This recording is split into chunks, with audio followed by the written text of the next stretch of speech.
Well, it's 5 o'clock, and I'm not Joan Jones. I'm Sam Rutherford with some headlines. Overnight, Donald Trump gave Nicolas Maduro, president of Venezuela, an ultimatum as to surrender, and he would be taken in with some amnesty, potentially. Also, locally heating up here. Obviously, tomorrow's the deadline for the special election in the 7th Congressional District here in Tennessee, and things are a little bit tighter than what people originally had thought. Over the weekend, Van Epps had an event out in Clarksville and was joined by several national Republican officials, John Groyters of the Tennessee Republican Party and Chairman Scott Golden and Montgomery County Mayor Wes Golden. We're going to be limited on the headlines this morning because our news person was not here. So that is going to be the latest news so far. We'll bring you some. It's going to be okay. It's going to be okay. So, folks, here's what happened. Both Sam and I got here. No Joan Jones, no Jay Harper.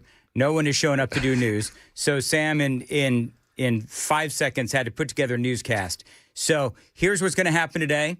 We're going to throw down some local headlines. We got a lot of local news we're going to be talking about, a lot of national news as well. So we're just going to get through it. It's all fine, well, and good. And it is 5:02 on Super Talk 99.7 WT. By the way, if a news person actually shows up, then that would be fantastic.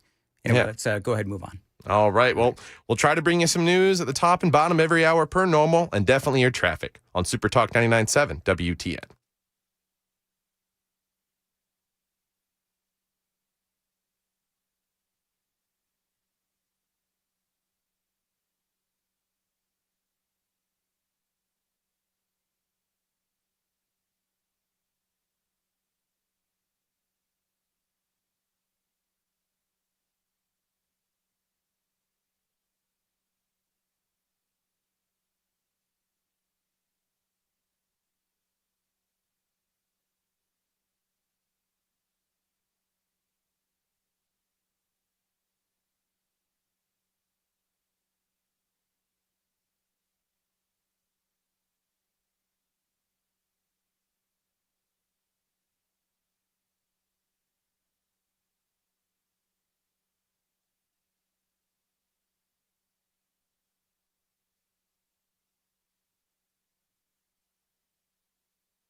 Okay, nothing happened on the roadways as of yet this morning, but fair warning, it is a T-Dot holiday. Going to be until about 6 o'clock this morning. There'll be no added lane closures unless there is emergency work. Long-term projects remain in effect, and speed zones are enforced. Traffic every 10 minutes every morning on Super Talk 99.7 WTN.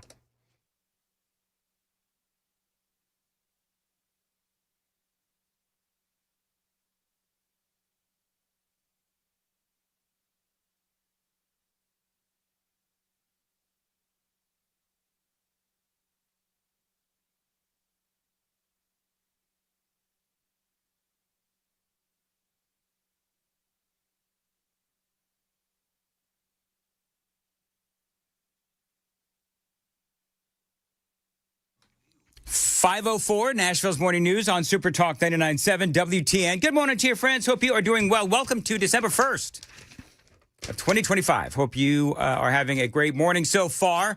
I got to tell you, it is freezing outside. Like, you want to talk about cold? It is. I was in the kitchen, Sam, and one of the folks from one of the other stations came in. She opened her mouth to say hello and nothing came out. That's how cold she was. I started laughing at her because I didn't know if she was like having a stroke or whatever. Oh my gosh.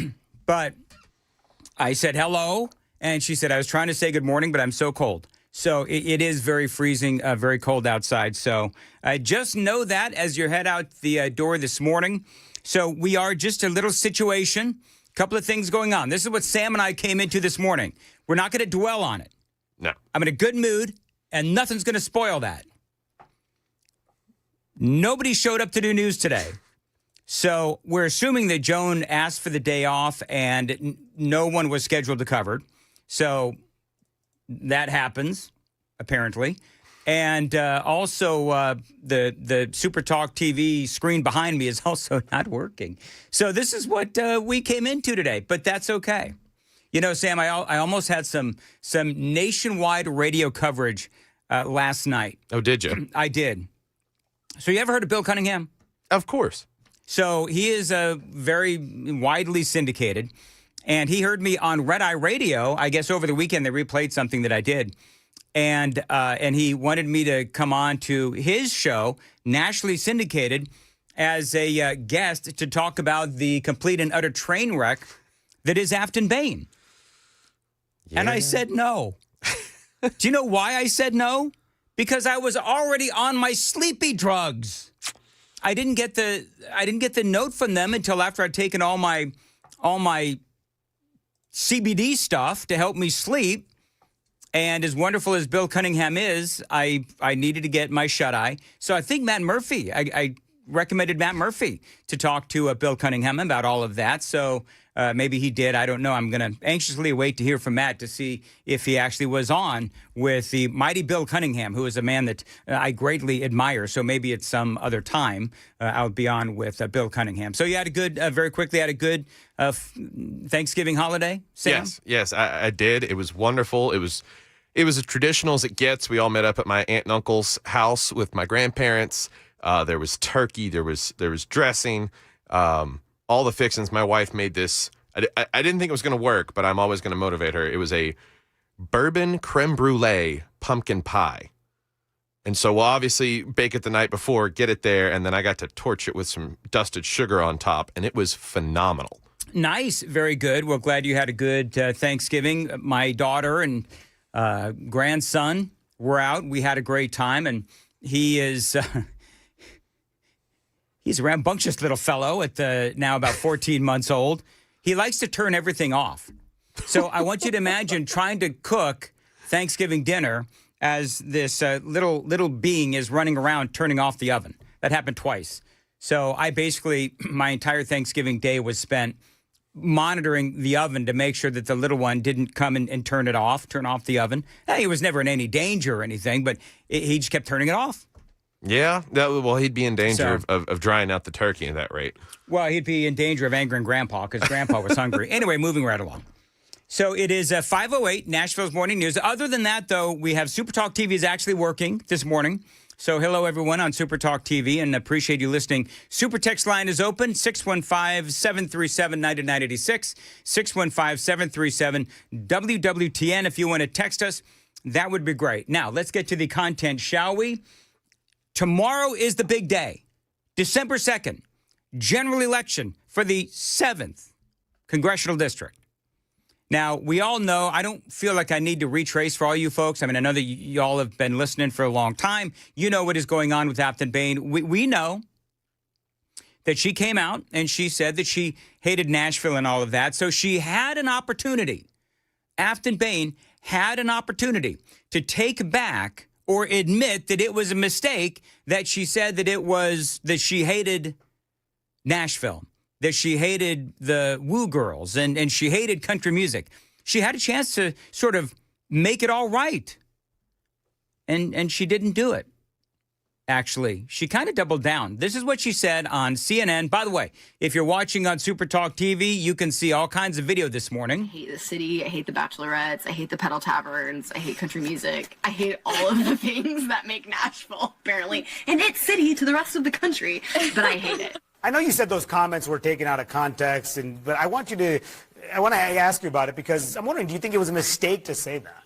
Once again, I was a private citizen. Nashville is my home. Do I roll my eyes at the bachelorette parties and the pedal taverns that are blocking my access to my house? Yeah, every Nashvilleian does. But this race has always been about something bigger. It's about families across Middle Tennessee that are getting crushed by rising prices, while Washington politicians and billionaires argue about this type of nonsense. Can I ask a question? So is there going to ever be an interview where brain dead Afton Bain doesn't talk about billionaires? You know what my question is, and I came up with this, and I actually have sent a tweet, an X post to Afton Bain. So here's my question to Afton Bain, and basically any Democrat. So if all of a sudden now your big thing is affordability, which by the way, I love that. I mean, affordability is a serious issue in this country. So can I ask this question?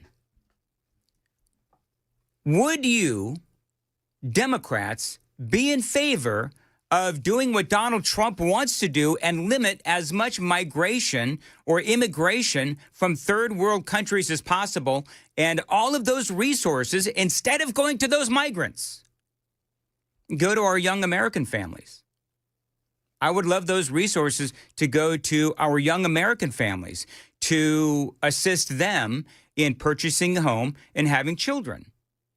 I mean, I think that is a legit question, is it not? You know how many billions and billions and billions and billions and billions and billions of dollars we spend on migrants and illegal aliens every flippin' year in this country?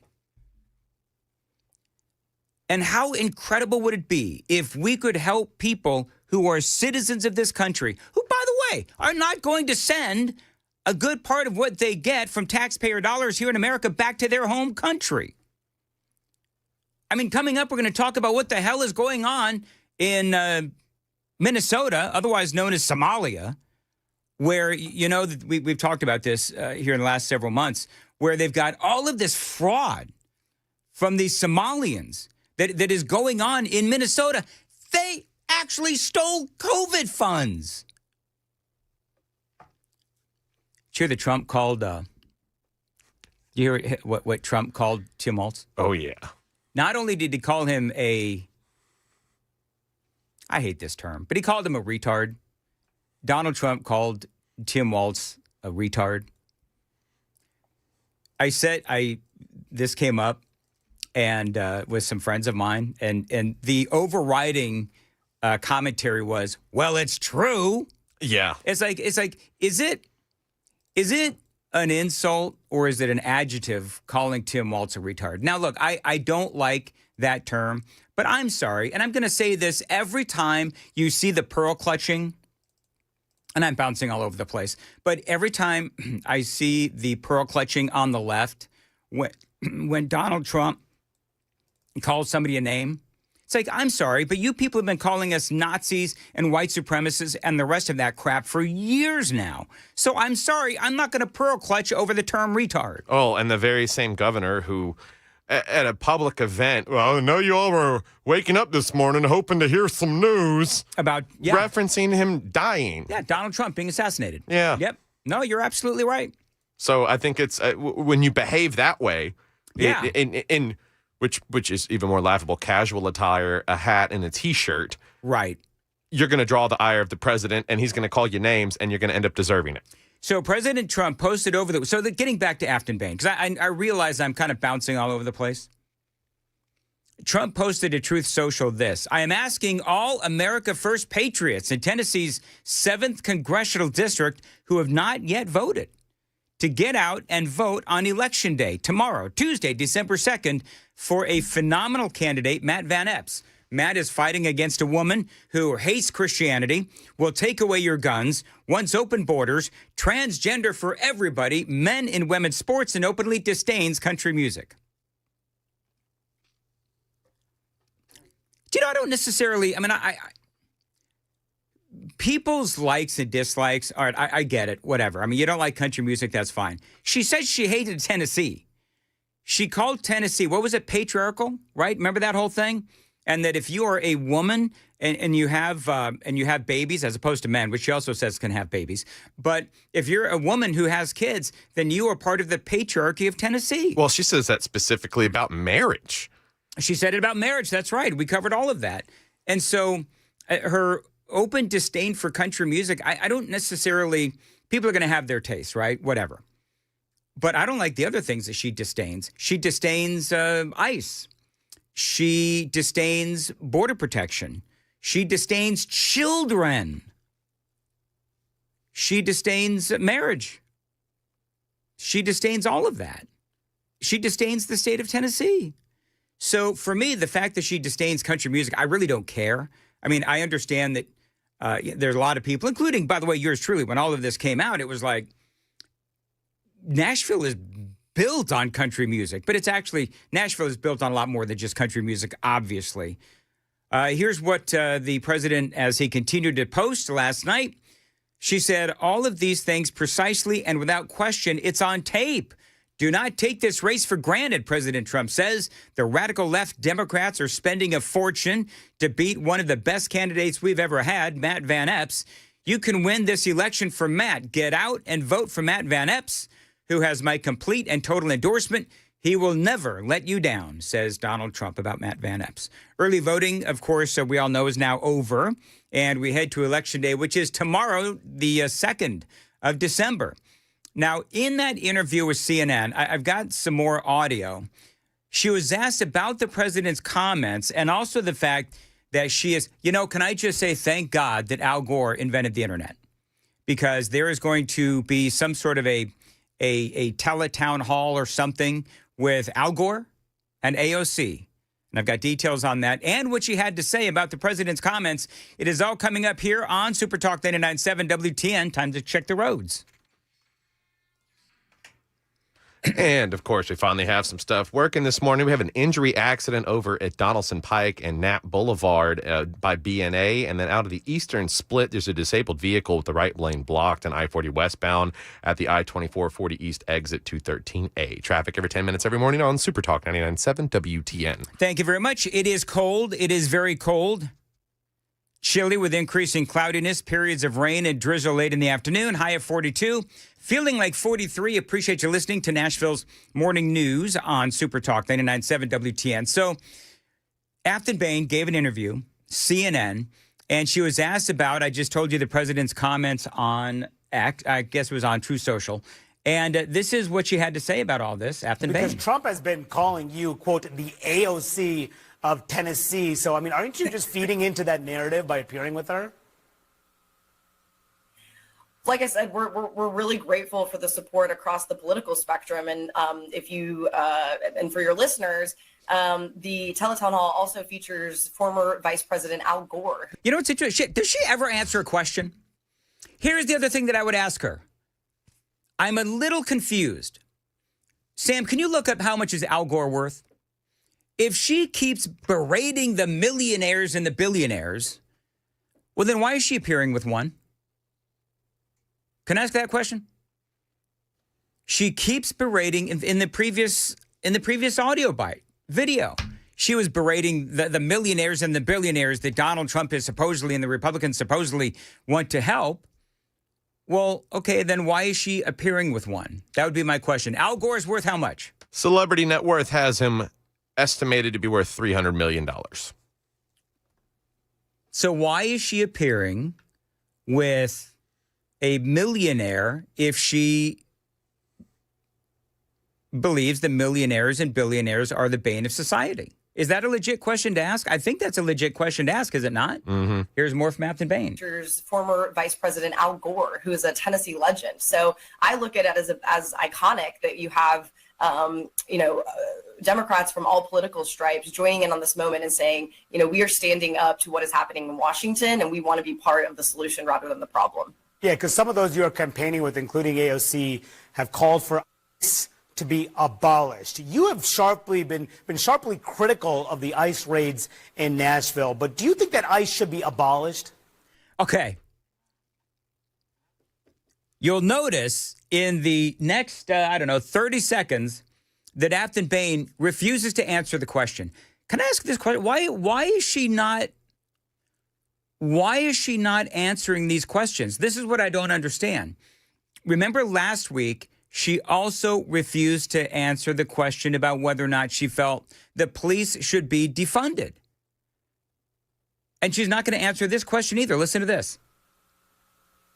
Like I said, I've got 48 hours to flip this congressional district and have been dogged about the message of affordability. And that's not what I'm hearing in the district. What I'm hearing is people, especially rural voters, are driving 4 hours to a hospital without care. We've got veterans that are going without, care because the VA hasn't been fully funded. And so these aren't the issues that I'm hearing about in the district. What I am hearing about is that grocery costs are high, utility bills are high, rent is high, and there's no kind of end in sight. And so my message has been one to lower costs, and I think it's resonating across the district, which is why this race is so close.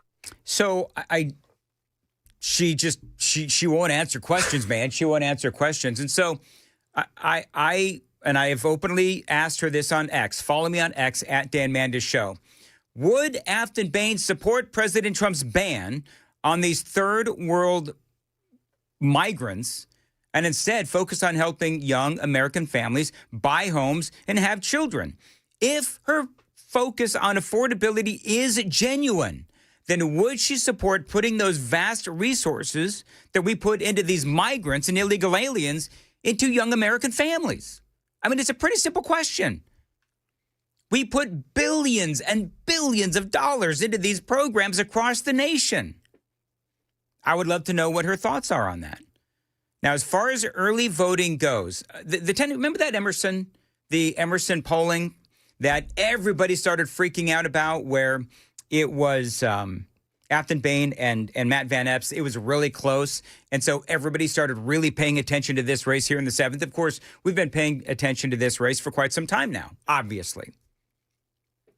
Well, the Tennessee Star has broke down the numbers, and there were a total of 84,356 votes cast. And it was a strong turnout, a very strong turnout. Obviously not as much as a general election. However, it was well above the last decade of Tennessee special elections. Now, what did the polling actually show? And that Emerson poll, we're going to talk about that because there were some assumptions made in that polling that, at least to me, shows you that Emerson poll was nothing but a bunch of garbage. We'll talk about that and a whole lot more straight ahead. 523 Super Talk 99.7 WTN.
527, Nashville's Morning News on Super Talk 99.7 WTN. Good morning to you. I think part of what's happening here in the 5 o'clock hour, so not only did we have no news person show up and our TV screen behind us doesn't work, now Sam is trying to trigger me with Christmas music. As if it weren't enough. As if this day hasn't been a train wreck enough. Trying to put some holiday spirit into what's happening. By the way, so the funny thing is, I love what Patrick says real quick. Patrick says, 615-737-9986, without millionaires and billionaires, who does Afton Bain think will employ people? I mean, what a great point. I mean, who is it that does the research and the development and the investment into companies that employ people? That's why I say all of the constant castigating of, and I'm gonna air quote this, millionaires and billionaires. I mean, to me, I don't really understand why there's so much hatred for the people that, frankly, are donating to Afton Bain's campaign. Because, there's a lot of, look up, I saw an article, I didn't even really look at it, but I know that there was some news over the weekend about the amount of money that is pouring in from out of state for Afton Bain. Now, clearly, there's big money coming in for both Matt Van Epps and Afton Bain, so whatever. But can I ask this question of Afton Bain? Okay, so are you going to give back the money?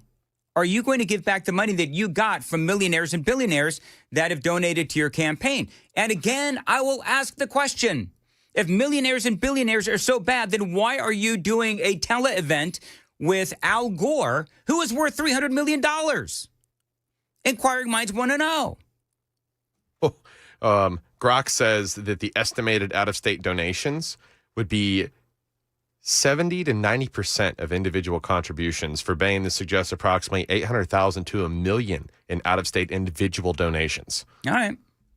So I guess, and I don't know if there's a way to tell how many millionaires and billionaires, and I'm air quoting this, but how many millionaires and billionaires donated to Afton Bain's campaign.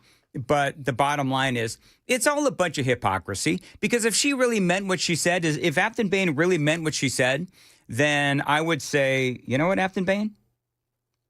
Here's the deal. If you really wanted to, we got, you're giving these, it's 30-30. I got to go. Not 30 straight up. It's 30 minutes and 30 seconds. Sorry. So if Afton Bain truly, and I'll just talk up to it, Sam. So if Afton Bain really meant what she said, she would not do an event with Al Gore. I mean, it is obvious, at least to me, that she is a hypocrite. Super Talk 99.7 WTN. Super Text line is open, 615-737-9986, 615-737-WWTN.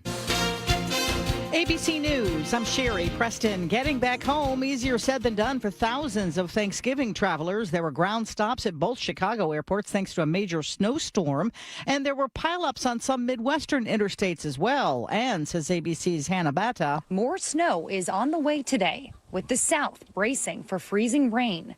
Those systems are then expected to combine, bringing dangerous weather to the East Coast. Up to a foot of snow could fall across Pennsylvania and up to Maine. Bipartisan fallout over the escalating military campaign off the coast of Venezuela. U.S. forces carrying out one of those numerous strikes on what the Trump administration says are drug boats, including one in September, after which Defense Secretary Pete Hegseth allegedly ordered survivors killed as well. Lawmakers say Hegseth may have violated international law if the Washington Post reporting is true. Special Envoy Steve Witkoff leaves today to meet with Vladimir Putin on ending the war in Ukraine. This is ABC News.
Okay. Not much happened on the roadways. We still have that injury accident at Donaldson Pike and Nat Boulevard over by BNA. Other than that, nothing else building up on the roadways. Traffic every 10 minutes every morning on Super Talk 99.7 WTN.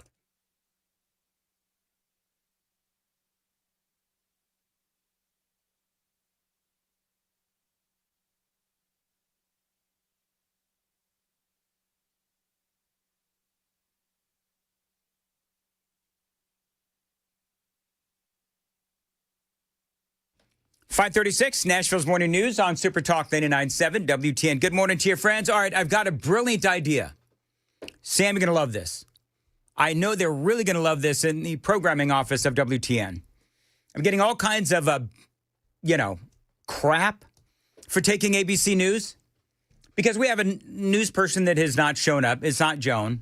Somebody, I don't know who it was, but somebody was supposed to show up to do news, and we've just had a scheduling fiasco here on the morning show. So we took ABC News, and people are giving me a bunch of crap.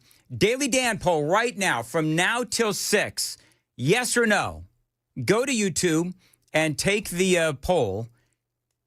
Should we take ABC News until the news person gets here? Same thing, I'm going to get fired for this? No. Anyway, yeah, let's see. Because, people are like, oh, why are you taking ABC News?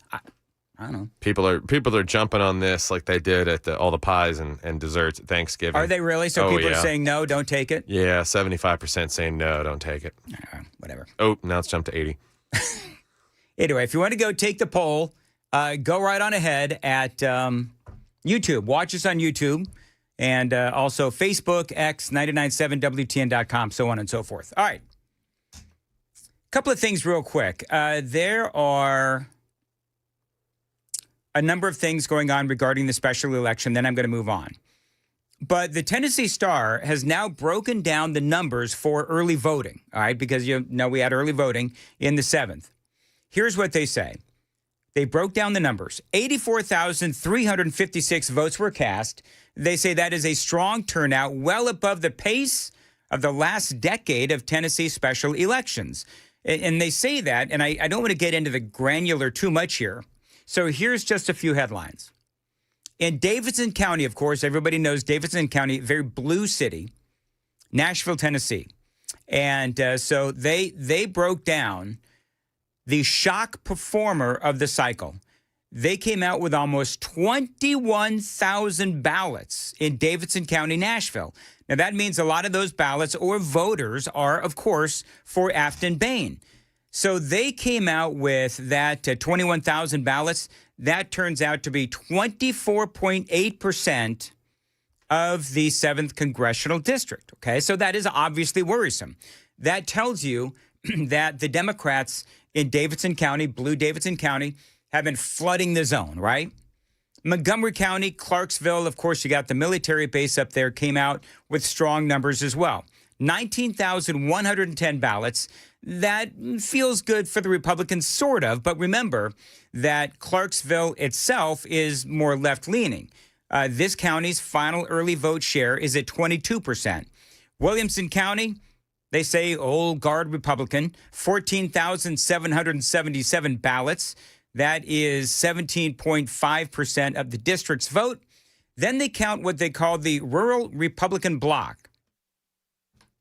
So this is basically all the other counties combined. Because here's 14? Is it 14 counties in the 7th Congressional District? I think it's either 14 or 17. But they talk about how with all of those other counties combined, we're talking about Robertson County, Dixon, Cheatham, among others. And so they had 29,518 combined ballots. That's good. That makes up 35% of all early votes cast. So this is, as they broke it down, this is a heavy Republican slice of the district. Could be huge in overcoming that blitz from Davidson County.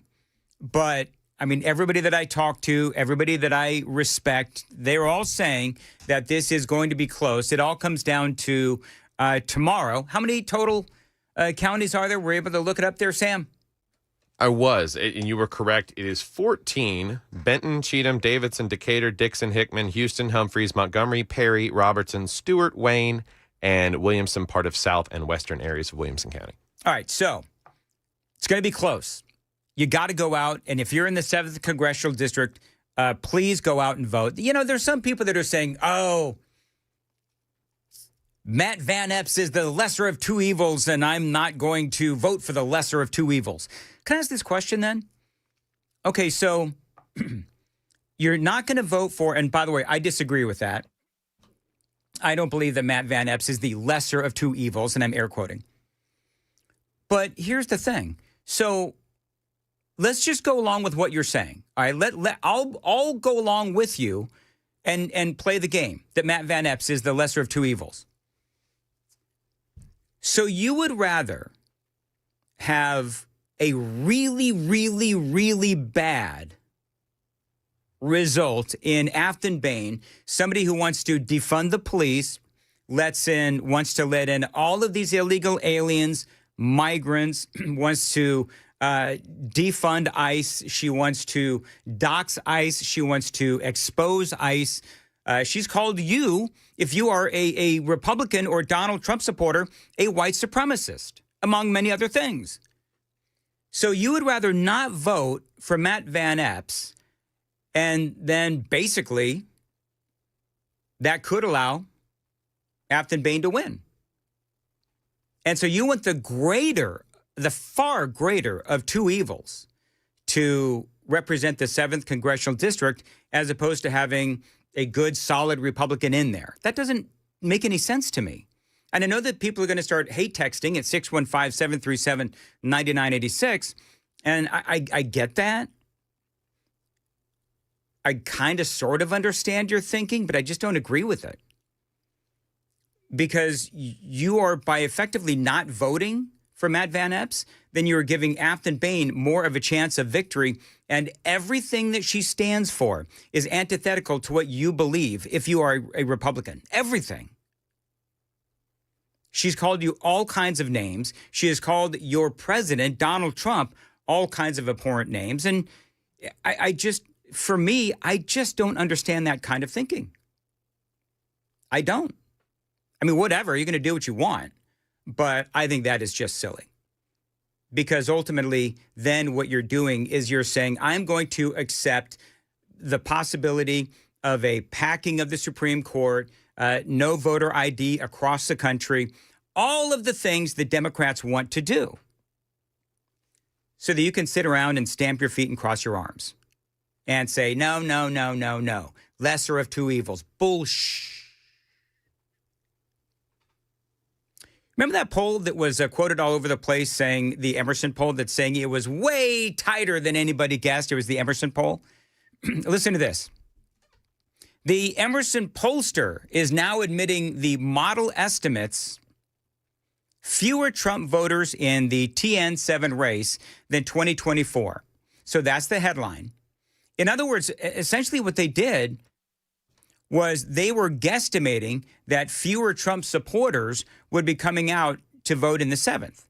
Emerson College polling senior director Matt Taglia acknowledged to the Tennessee Star on Wednesday that the methodology for the organization's survey of voters in Tennessee's 7th Congressional District special election anticipated, now that word is important, anticipated fewer supporters of President Donald Trump to cast a ballot than in 2024.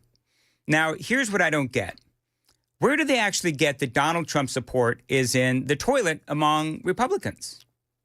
It's not. Remember what Harry Enton said the other day?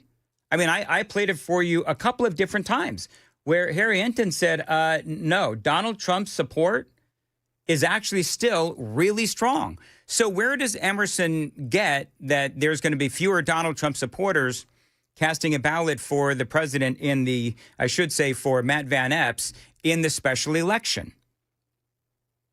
Because Harry Enton from CNN said, yeah, you know what? Donald Trump's support is still really strong, so it's highly likely that those people will come out in the 7th to support Matt Van Epps. So why did Emerson College anticipate fewer Trump supporters coming out to cast their vote? In other words, I'm feeling a little like this is garbage in, garbage out. This is Scott Jennings over the weekend. So can we just go to the data, CNN's own data from our own data analyst, Harry Hinton. President Trump has an 87% approval rating among Republicans, which is higher than Barack Obama's approval rating among Democrats at this point in his term, higher than where George W. Bush was in his term. He is the strongest, for his own party, strongest president at this point in his second term in the modern era. That's number one. Number two, Marjorie Taylor Greene, I think, had a falling out with the president over politics. He showed her a poll that said she couldn't win statewide in Georgia. That's exactly she got mad. She got mad. And by the way, she stands with a group of isolationists who just happen to disagree with the president over, say, taking away Iran's nuclear weapons and some other issues.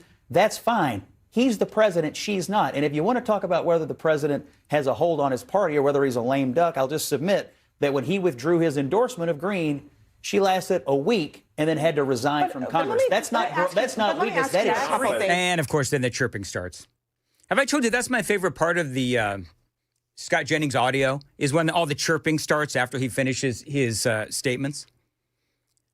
So after the Tennessee Star notes that both Donald Trump and former U.S. House Representative Mark Green, of course, won their 2024 elections in 20-point landslides, Taglia confirms to the Tennessee Star that pollsters expect reduced turnout among the president's supporters. So you got those two words that I've actually highlighted, anticipated and expect. So basically what they're doing with this Emerson poll is they're predicting and not actually polling what is going on. They're trying to sell, in my opinion, they're trying to sell a narrative they believe to be true or what they believe will happen, but not a snapshot of what is actually happening right now. Now, again, I do understand that there are ways to model these types of polls, but, you know, if they're anticipating and they're expecting negatives for the GOP side and they put that in the polling, well, then, of course, it's going to come out a lot closer. If you put into your formula, oh, Donald Trump, he's not nearly as supported as he was, you know, even a year ago, or Mark Green, you know, when he ran. The GOP and the leadership have lost support amongst their Republican base. Well, according to Harry Hinton, and I just played you the audio from Scott Jennings, he's polling at 87%, Donald Trump is. And so for me, it just seems like it would make a lot more sense for them to look at that little nugget and say, you know what? The president actually has a lot more support than they gave him credit for in the Emerson polling. And remember what we always say about polling. Number one, it is a snapshot. Number two, and I talked about this last week, when was the polling done? Because if I remember correctly, and by the way, we're going to speak to Tom Peppert with the Tennessee Star coming up at 7:05 here on Nashville's Morning News. And we're going to do a deep dive inside the Emerson polling. And we'll do a deep dive into the early voting as well. Looking forward to speaking to him. But the other question I would have is, okay, so when was the polling done? Because if I remember right, the polling was done before we found out all of this insanity about all of the things that Afton Bain said about hating Nashville, hating country music, and talking about how Tennessee, and if you're a female and you have a baby here in the state of Tennessee, you are a member of the patriarchy. If you get married, you're a member of the patriarchy. All of that, just absolute insanity. Oh, look at that, CNN. They're talking about this right now in their group chat. So I got to tell you, everybody across the country is watching Tennessee, is watching the 7th Congressional District. We'll see what happens coming up here. All day today, we've got your coverage. And then, of course, all day tomorrow as well. And I think that most people are saying that Matt Van Epps is going to win. But it's going to be close. It's going to be real close. And as Donald Trump said, do not take this for granted. It is 5:50 on Nashville's Morning News on Super Talk 99.7. All right, real quick. We did the poll, the Daily Dan poll. Yeah. And what did it, because, we have no news person. No news person has shown up today. I'm not going to dwell on it. We're handling this. We're handling this with humor and aplomb. And grace. Well, I don't know about that. Let's not get carried away, Sam. So then I said, okay, we ran ABC News at the bottom, and everybody started giving me crap about running ABC News. And so I said, all right, so we're going to leave it up to the listeners. Should we run ABC News at the top and bottom of the hour during Nashville's morning news? 83% say no. Well, one person said yes, and that's the boss. So we... You've been bamboozled. I got a strongly worded text message from the boss that told me to stop it. So apparently I've got to stop it. We'll be running ABC News. This is why we can't have any fun on the morning show. Anyway, got a lot more straight ahead on WTN.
All right, so now this kind of Christmas music I can get behind. Little rock and roll guitar, that kind of thing. So it sounds good. Well done, Sam. It is 5:55 on Nashville's Morning News on Super Talk 99.7 WTN. I'm actually very surprised. I had that whole thing about Republicans saying that they're not going to vote in the 7th because Matt Van Epps is the lesser of two evils, and they're not going to vote for the lesser of two evils. I actually thought I'd get a lot more hate than I did on that from the super text line. See, I don't understand the lesser of two evils thing. If anything, he's copy paper, milk toast, plain white guy. Other than obviously the combat service, which we're all thankful and grateful for. Okay, I got to push back on you, man, and I love you. West Point graduate, military hero. Yeah. Volunteered for the military and helicopter pilot the whole thing.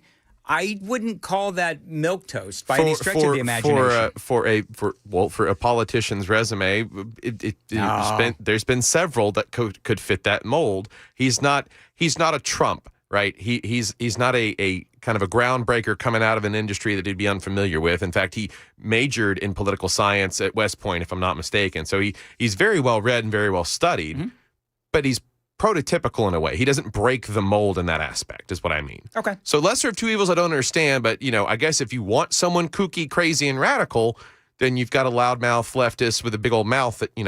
That's what I don't get it. Yeah. I don't get the.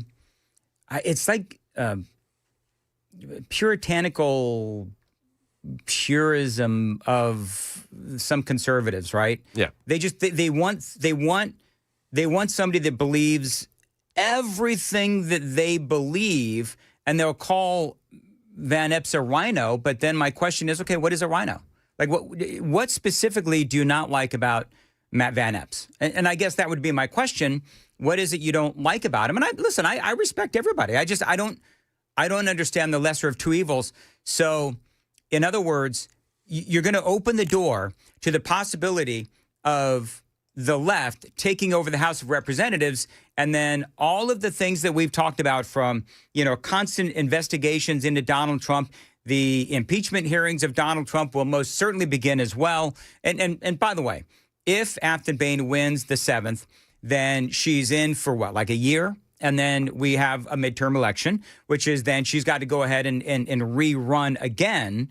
And as Chris Hand and I talked about, you got to run for re-election. It's like Chris Hand and I talked about. Okay, well then, if that's what we're going to do, then we lose this in the 7th, and hopefully it wakes people up.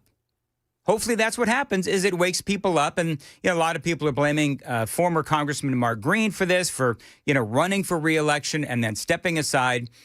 I'm frustrated with that as well. There's a lot of things that I'm frustrated. And here's the deal. I'm not, some Pollyannish, everything is looking great Republican over here. No, there's plenty of things. There's plenty of things that I'm frustrated with Donald Trump on. It doesn't mean that I want to let the wolf into the house, like Afton Bain into the House of Representatives. I mean, are you crazy?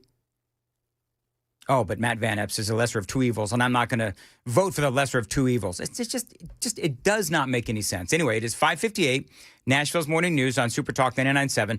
I've been overruled by the boss, and you all have been overruled by the boss as well. We had, 83, 84% said 86 now. 86% said ditch ABC News, but the boss says we need to take ABC News. So that's what we're going to do.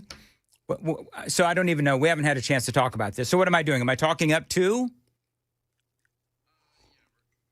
We're coming up on 59 right now. So here's the funny part for you folks that are like radio nerds and you're interested in all the behind the scenes stuff. This actually means that Sam and I have to follow a clock. Right? Because mandated. We got to follow the clock. The man is telling us that we got to follow the clock. So the legal ID is 10 seconds, which means that I've got to hit the top of the hour news.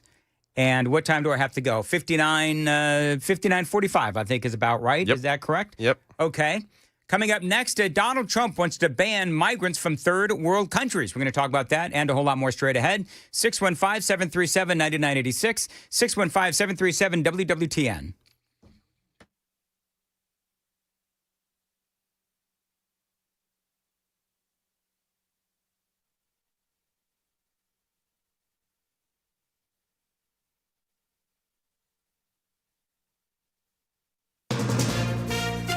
From ABC News, I'm Sherry Preston. Lawmakers of both parties are asking for answers about why survivors of the alleged drug boat strikes in the Caribbean were killed, allegedly on orders from Defense Secretary Pete Hegseth. ABC's Perry Russum with more from Washington. The Washington Post reports after U.S. forces carried out a strike in September on a suspected drug boat that left 2 survivors struggling in the water, a second strike was carried out to kill them. This was allegedly done to comply with Defense Secretary Pete Hegseth's initial orders to kill all passengers on the boat. Now lawmakers on both sides of the aisle say Hegseth may have violated international law.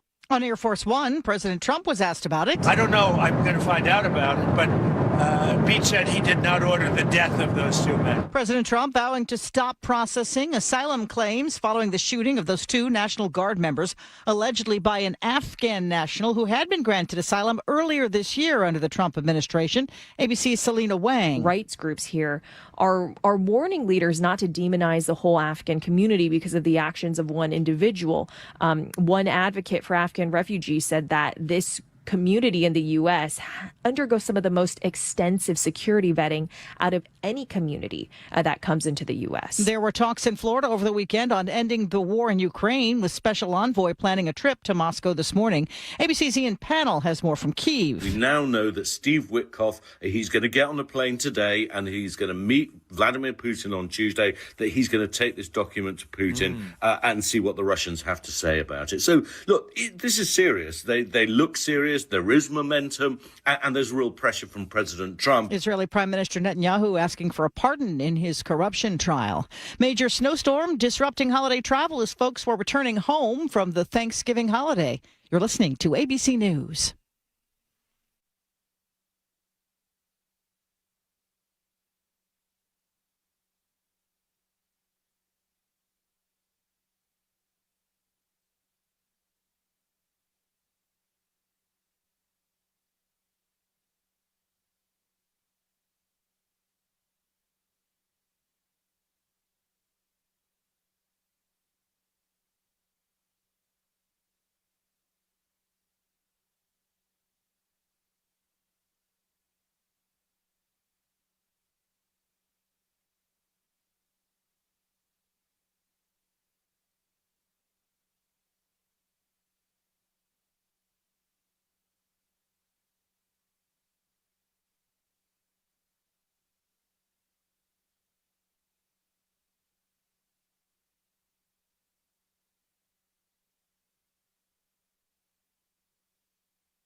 Okay, just one injury crash to report at Una Antioch Pike, south of Cottage Hill Drive over in Antioch. Other than that, no delays built up on the interstates yet as you're making your way into town. Traffic every 10 minutes every morning on Super Talk 99.7 WTN.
6:05, Nashville's Morning News on Super Talk 99.7 WTN. And good morning to you. Hope you are doing well and happy Monday. Man, there is, I feel like the news cycle has just completely changed in the last 4 days that I have not been on the air.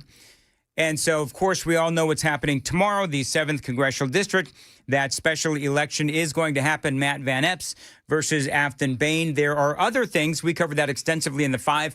Our coverage will continue throughout the morning here on Super Talk 99.7 WTN. By the way, coming up at 6:35, Congressman Tim Burchett is going to be joining us. We're going to be talking about the 7th. We're going to be talking about all things congressional, House of Representatives. And also, do you know what we're going to talk about with Congressman Burchett over? The documentary Age of Disclosure. I saw that over the weekend. Holy mackerel. Number one, he's all over it. If you don't know what Age of Disclosure is, it is I guess you'd call it a documentary. And Brian actually spoke about this, and he covered it on, I think it was Thursday, Friday, Wednesday, whenever it was. But it's all about the governmental cover-up of UFOs or UAPs. So we're going to talk about that with Tim Burchett. He is all over that thing. As you probably know, if you've been listening to me for any number of years, I've been speaking with the congressman about total transparency on UFOs or whatever you want to call them. And I'm going to ask him about his thoughts on Age of Disclosure and a whole bunch of other things. So really looking forward to that. At 7:05, Tom Peppert is going to be joining us from the Tennessee Star. He's going to talk about his breakdown of the Emerson polling and also early voting in the 7th. Looking forward to that at 7:05. And at 7:35, we do have Matthew Hurt. He'll be joining us as well on Super Talk 99.7 WTN and Nashville's Morning News. Tim Walz is in the news, by the way. And, of course, Donald Trump over the weekend calling Tim Walz a retard. Not once, but twice. And he's in the middle of a major controversy over Somalian fraudsters. Now, we've been covering this off and on for quite some time. Tim Walz, his state of Minnesota, they have all of these Somalian immigrants or migrants, right? Well, it turns out they've been stealing billions, with a B, billions of dollars in taxpayers' money. A lot of this COVID funding. First of all, remember the investigations into immigration fraud. This was a few weeks ago where they wrapped up their investigation and they saw just how much money was being stolen by these Somalian migrants in Minnesota. What they found should shock all of America. Focusing on a list of over 1,000 target cases involving more than 900 individuals, our officers encountered blatant marriage fraud, visa overstays, people claiming to work at businesses that can't be found. Yeah, marriage fraud. You know, like Ilhan Omar marrying her brother? That kind of stuff, yep. So they found massive fraud of the various visa programs in Minnesota. Now realize, and one of the things that I've noticed is that when you look at some of the ills that are plaguing our society today, here in America, we have illegal immigration, we have ICE battling all of these drug cartels and trying to do the whole mass deportation thing, all of that. So we have that going on. We have illegal alien truck drivers, a lot of these folks from Minnesota, or migrants coming into our country and in California obtaining these CDLs so that they can drive semi-trucks, and they're killing Americans because these people are illiterate in their own country. And yet they're being handed a license so that they can drive these massive 18-wheelers, and yes, they are killing Americans. I mean, I could go on and on. We have all of these Somalians in Minnesota who are stealing COVID funds and taxpayer dollars as well. I'm going to get more into that. But here's the thing, and I pointed this out on X. There's one party in this country that supports all of that nonsense that I just mentioned. It's the Democrats. It's Afton Bain. That is what is at stake in tomorrow's election in the 7th Congressional District. Who do Democrats support? Do they support the American people, or do they support migrants and illegal aliens? It is clear that they support migrants and illegal aliens. And my question of the day, and I openly asked this of Afton Bain, would you support Donald Trump's initiative to stop migration from third world countries, support reverse migration, get a lot of these people out of the United States, and all of those resources that we put towards migrants and illegal aliens, put it towards our own people, young American families, and their desire to buy a home and to have children? Would Afton Bain support that? I guarantee you, no, she wouldn't. Matt Van Epps would. As Donald Trump says, that I can tell you. So in Minnesota, they found all of this massive, and I mean massive fraud under the watchful eye of Governor Tim Walz. In one case, officers identified an alien who had overstayed his visa waiver, who was the son of a known or suspected terrorist on the no-fly list. He had previously been found to have engaged in marriage fraud, which resulted in the denial of several immigration benefit requests. He was arrested and is now presently being returned to his country of origin. In another, an individual admitted to obtaining a fake death certificate in Kenya for just $100 to prove he was no longer married. In reality, his wife is alive, living here in Minneapolis, and is the mother of 5 of his children. And incidentally, he has another wife living in Sweden with whom he has an additional 3 children. I can barely handle one wife. This guy's got 2. 75 people have been charged. So far, they found all these marriages where these Somalians, of course, are married to their brothers in valid marriages, and marriages designed basically to allow people to stay in this country. And so in Minnesota, listen to how bad this is. In Minnesota, they found all of the marriage fraud, but within all of that, I mean, Minnesota's a hot mess. Well, a cold mess. Actually, it's very cold in Minnesota. Anyway, so in Minnesota, they've got all of these various charitable organizations, right? Listen to the title of these organizations. Feeding Our Future, which is right, food for kids. Autism Therapy Fund. Housing Stabilization Services. Well, a matter of fact, over 5 years, through those kinds of state organizations, $6 billion were stolen. A lot of that in COVID funding over 5 years. So there was a fund that was set up to help kids with autism. Not one penny went to kids with autism. Went to all of these Somalians so that they could get free stuff in Minnesota. Oh, and by the way, a lot of this, I don't know about a lot, but some of this money, look up and see if you can find out, Sam, how much of this money actually went to Al-Shabaab. Now, if you don't know who Al-Shabaab is a terrorist organization affiliated with Al-Qaeda out of Somalia. This money went to Al-Shabaab in Minnesota. Goes from Minnesota to this terrorist organization in Somalia that has affiliations with Al-Qaeda. And Democrats, they just don't seem to care. New York Times and the Daily Mail both had massive stories on this fraud over the weekend. Federal prosecutors say that 86 people have now been charged and 59 have been convicted so far. This is from the New York Times. The fraud reached such a scale that one housing program in Minnesota ballooned from an expected 2.6 million to 104 million, mostly due to fake billing. Hundreds of providers were reimbursed for services that were never provided.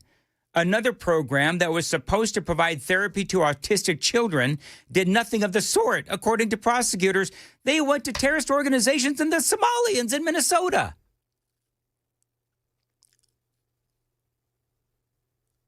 I mean, this is the chaos the Democrats bring. Oh, but some Republicans in the 7th aren't going to vote for Matt Van Epps because he's the lesser of 2 evils. So it's still a bunch of estimates as they try to, figure out how much. Yeah, figure out what is it, forensic accounting as they track that stuff down. Feeding Our Future, total fraud amount $250 million. The HSS program, $61 million. The autism fraud, that was $14 million. Yep. And the overall welfare was $1.7 billion. And so Grok estimates to Somalia / Al-Shabaab, because it's an Al-Qaeda syndicate, you're going to pay those taxes for the protection, or I guess to not be attacked. And it estimates that millions of dollars are possible. And it does cite one of the representative statements that the largest funder of al-Shabaab is the Minnesotan taxpayer. Yeah, that's exactly right. I mean, how horrifying is that? Look up al-Shabaab terrorist attacks, won't you? Because I would love for the people of Minnesota to understand what it is that they are funding. By the way, got to check real quick. Got to check the roads on WTN.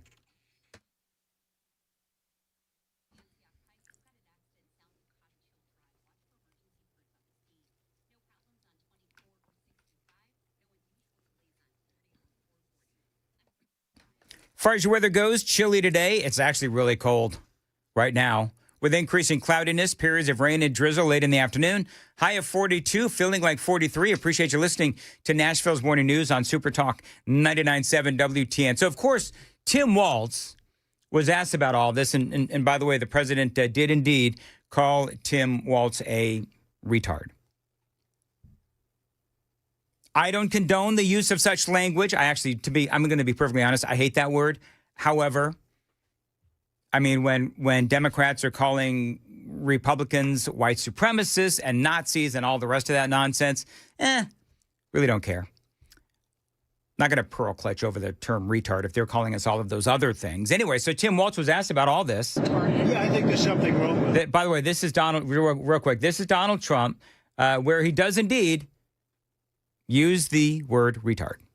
Yeah, I think there's something wrong with it. Absolutely, sure. You don't think You have a problem with it? You know what? I think there's something wrong with him.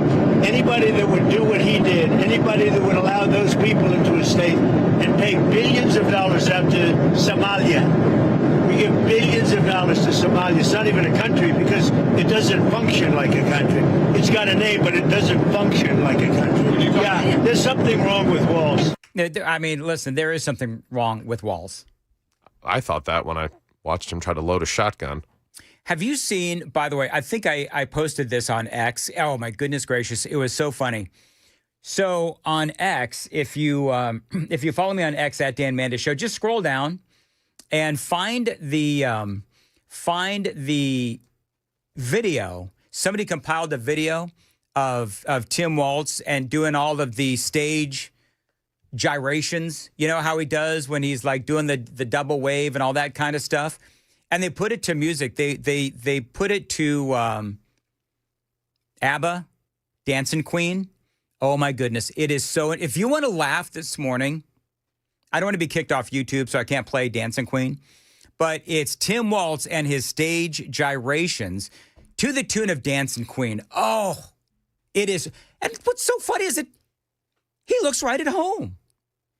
And of course, by the way, accompanied all that was President Trump's quote where he said, I think this was in a post on social media, where he said, I didn't really think that, men could have periods like the Democrats say. And then I met Tim Walz. That's what President Trump said. By the way, speaking of Tim Walz, this is how he answers all of these accusations that he presided over an incredibly corrupt state where Somalians got, over the past probably year and a half, it's been like, I don't know, well over $1 billion. Over the last many years, it's been like $5 billion. So the more recent, like over the last year and a half, couple of years, it's been a couple $1 billion. But over the long haul, like over the last 5 years or so since COVID, it's been like somewhere around $5 billion that has been stolen by the Somalian people in Minnesota. I mean, Tim Walz, if you've stopped dancing, what do you say about all this? Dozens of people of East African descent have been charged, convicted, and sentenced for stealing more than $1 billion in taxpayer money from government programs during COVID.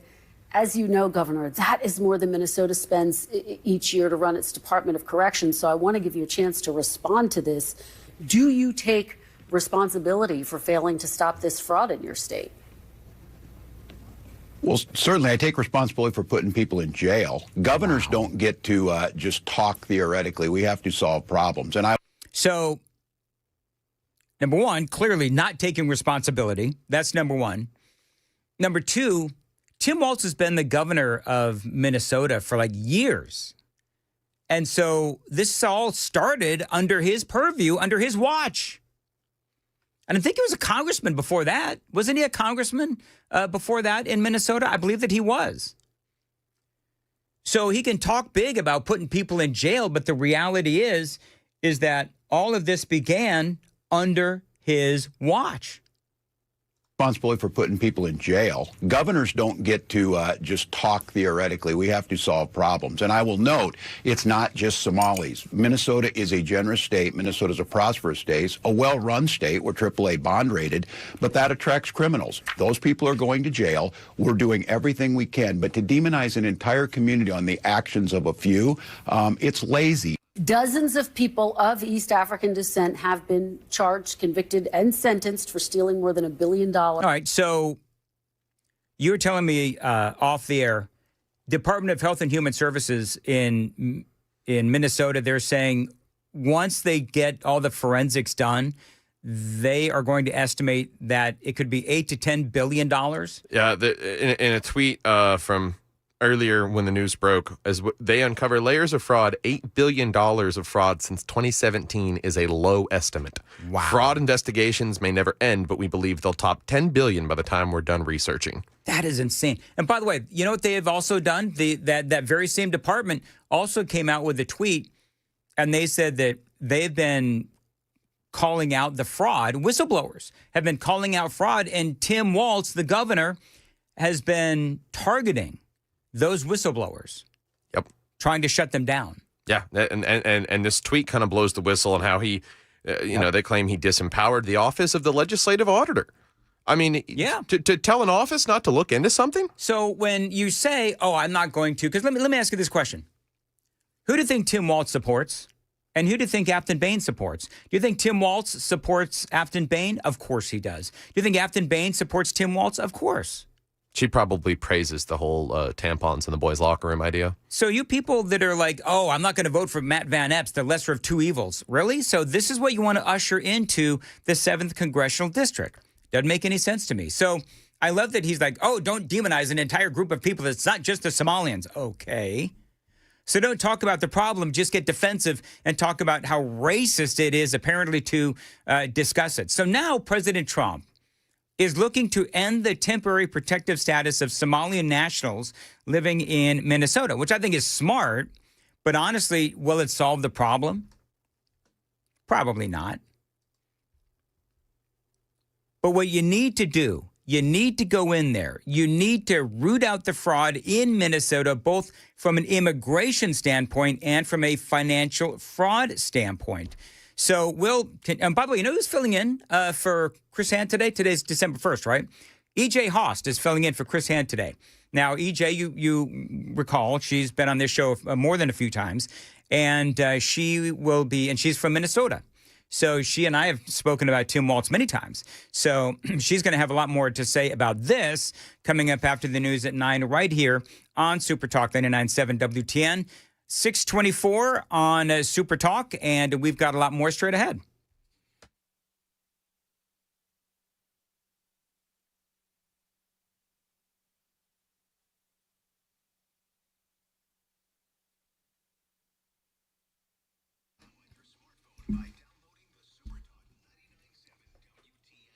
.624, Nashville's Morning News on Super Talk 99.7. Friends, I want to tell you about my friends at Xfinity. Listen. Imagine if your Wi-Fi was a lot smarter. Picture this. Your TV, your phone, your laptop, even that fancy fridge. Working together to make life easier. Well, Xfinity makes that dream a reality. Devices so in sync, you'd think that they're telepathic. Really smart Wi-Fi that knows when your device needs a boost.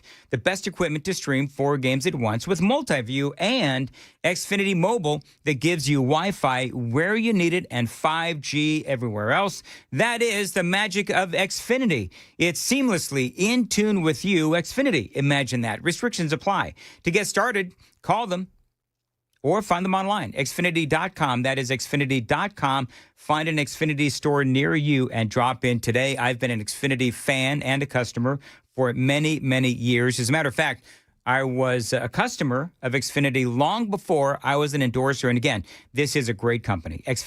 Xfinity.com, or drop into an Xfinity store today.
.626 on Nashville's Morning News on Super Talk 99.7 WTN. This month, of course, Busy Bee Plumbing, Heating, and Cooling, they are spreading holiday cheer with amazing deals and, yes, community giving as well. First, help us make the season brighter. Drop off a new toy at Busy Bee headquarters in Lebanon for their toy drive benefiting less fortunate families in Wilson County. I was talking to them over the weekend during their coat drive in Wilson County. And they've got a whole new initiative they're trying to get started. Be, as in Busy Bee, right? Be part of the community. And I love that. Now, while you're giving, treat yourself, upgrade your water heater this month, and get a free 10-year parts warranty. Some exclusions apply. If you want more, join the Beehive Club. A Beehive membership for free. All you've got to do is bake a Buzz the Bee cookie, snap a pic, and tag them on social media. Plus, when you book air duct cleaning, buy the middle tier package, and they will upgrade you to Deluxe for free. And by the way, for big projects, whole home water or drain repipes, they'll give you a $500 gift card after installation. Busy Bee Plumbing, Heating, and Cooling, buzzing with holiday deals and holiday cheer, and a hometown heart. Call them today at 615-775-7833, 615-775-7833, busybee.com today.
It is Super Talk 99.7 WTN. It is 6:30. Don't forget, Congressman Tim Burchett is coming up next right here on Nashville's Morning News. Super text line is open, 615-737-9986, 615-737-WWTN. ABC News, I'm Sherry Preston. Sunday, living up to expectations, is the busiest travel day of the Thanksgiving holiday, and the weather helping make it one of the biggest headaches as well. Heavy snow in the Midwest created flight delays nationwide, and traffic jams around the airports only made things worse. Best advice to passengers? Don't try to cut it so close. Doug Johnston drives a shuttle at DFW Airport and urges flyers to get to the terminal extra early. Go sit at the gate. People watch. Have a coffee. Jim Ryan, ABC News. Lawmakers from both parties said on Sunday they support congressional reviews of U.S. military strikes against vessels suspected of smuggling drugs in the Caribbean and Eastern Pacific. They cited a Washington Post report that Defense Secretary Pete Hegseth issued a verbal order for all crew members to be killed as a part of a September 2nd attack. Officials in Hong Kong say their investigation into the deadly apartment fire blaze revealed some of the netting that covered the scaffolding was not up to fire safety codes. This is ABC News. Dan Mendes here, 631 Nashville's Morning News on WTN. USS United Structural Systems. I've been telling you for years about USS. They are experts in waterproofing, concrete leveling, and foundation repair. Now, this is a great company. They've helped me several times now with my home. That is why I proudly endorse United Structural Systems. I'm one of 30,000 satisfied customers. Now, they're not going to charge you for any unnecessary repairs, and you won't pay a dime until the work is done and you are a satisfied customer. And by the way, they can help you with basement and crawl space waterproofing, basement wall stabilization, and foundation repair.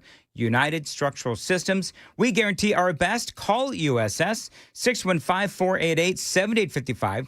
Go to their website. They can help you with all kinds of issues with your home. Again, basement and crawl space waterproofing, basement wall stabilization, and yes, foundation repair. Find them online anytime, USSTN.com. That's USSTN.com.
Okay, still working that injury accident over there at Una Antioch Pike, south of Cottage Hill Drive in the Antioch area.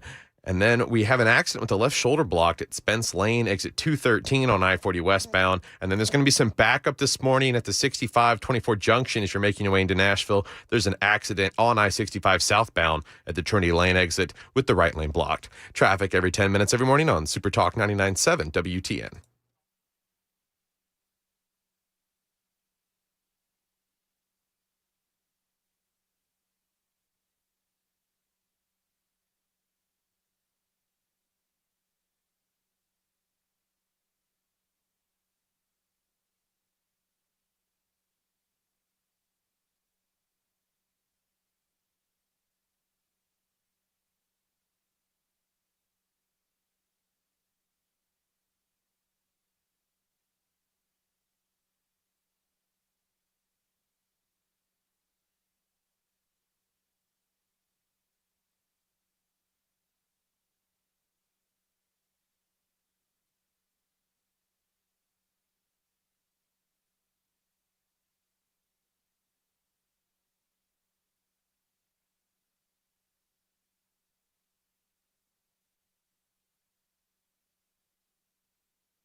636, Nashville's Morning News on Super Talk 99.7 WTN. Want to welcome on into the program Congressman Tim Burchett. Congressman, always great to have you on. One of the things that I'm going to ask you about, but it's going to be at the tail end of the interview, I did watch over the weekend, Age of Disclosure. Man, you're all over that. And you and I have been talking about, UFOs and UAPs for a long time.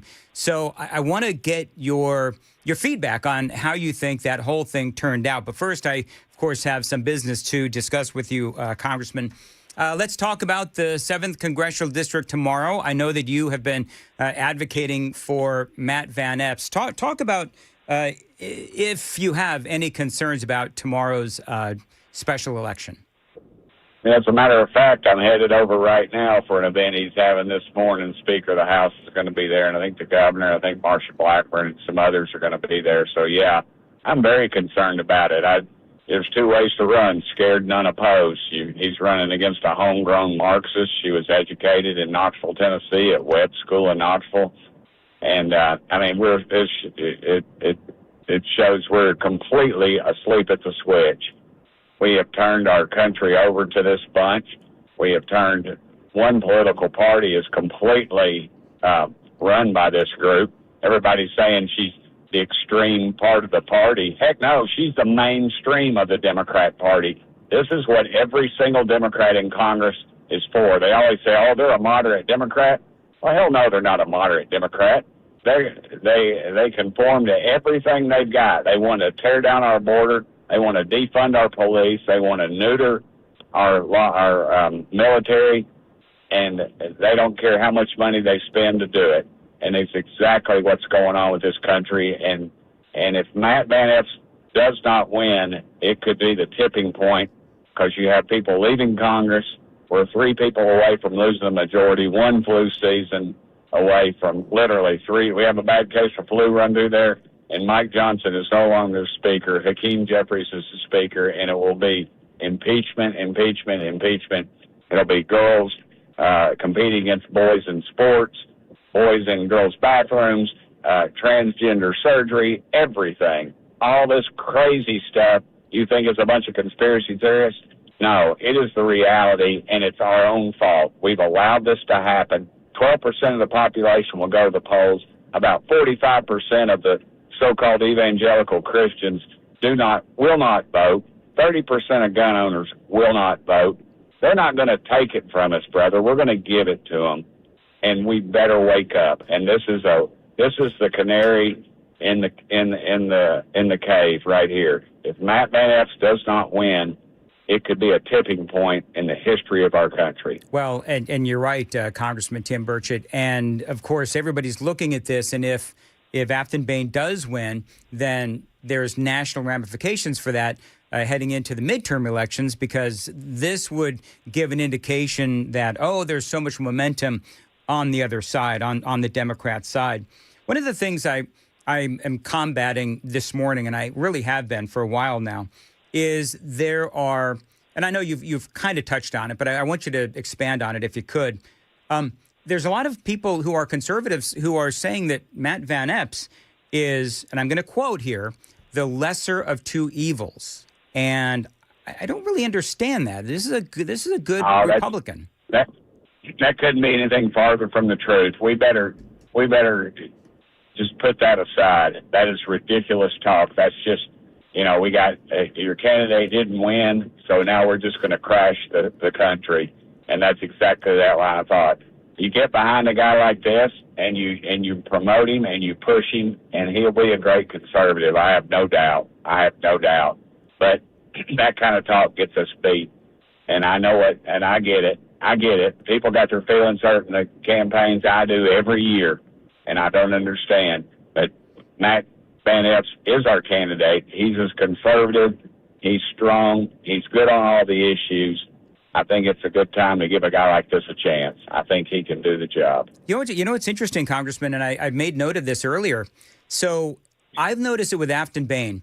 Almost every answer that she gives, it ends with Republicans are the party of millionaires and billionaires and all of this other nonsense. Meantime, she is doing an event, I think it's today, with Al Gore worth $300 million.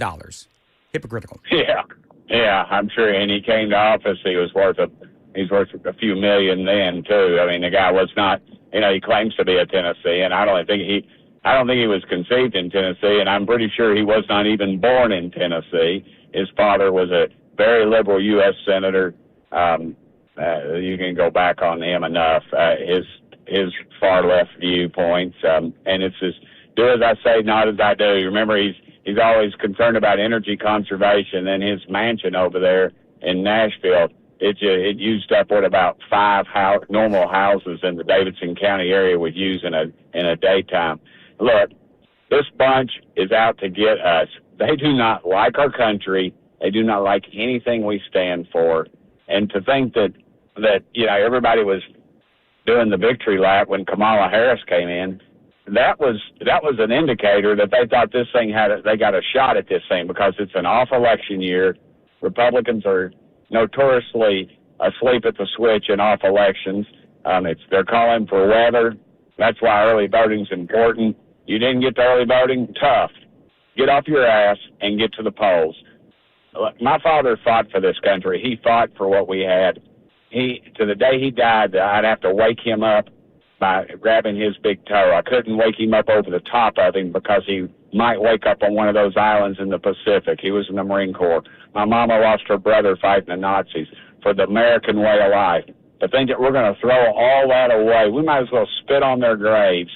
And if we're going to vote for that lady, she does not represent our values. I mean, just when she comes out and arrogantly says she doesn't like country music, I mean, that is Nashville. That is the backbone of this great state. It tells our story, but yet she hates our story. She hates what this country is about.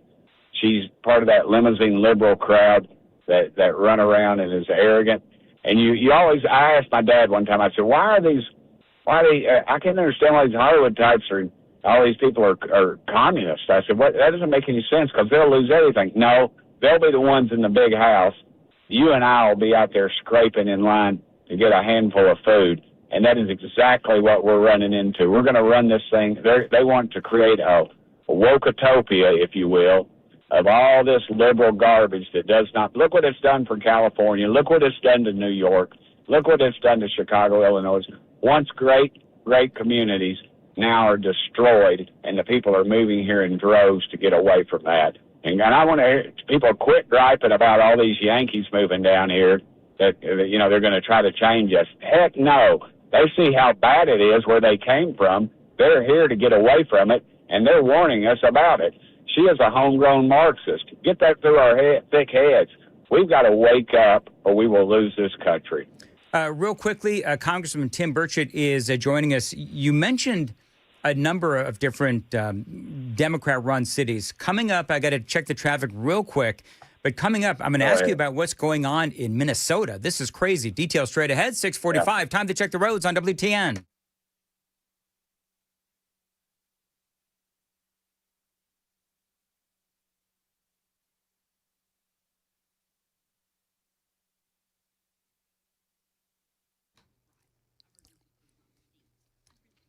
It is cold. It is really cold, and it's going to stay cold. A high of 42 today.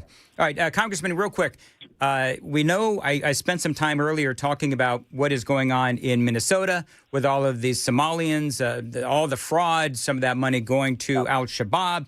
You've been on this for the same kind of thing for a long time because, as you know, sir, we have been sending money to the Taliban for years, and you've been fighting this. I can't imagine you were surprised by what Tim Walz has allowed in Minnesota.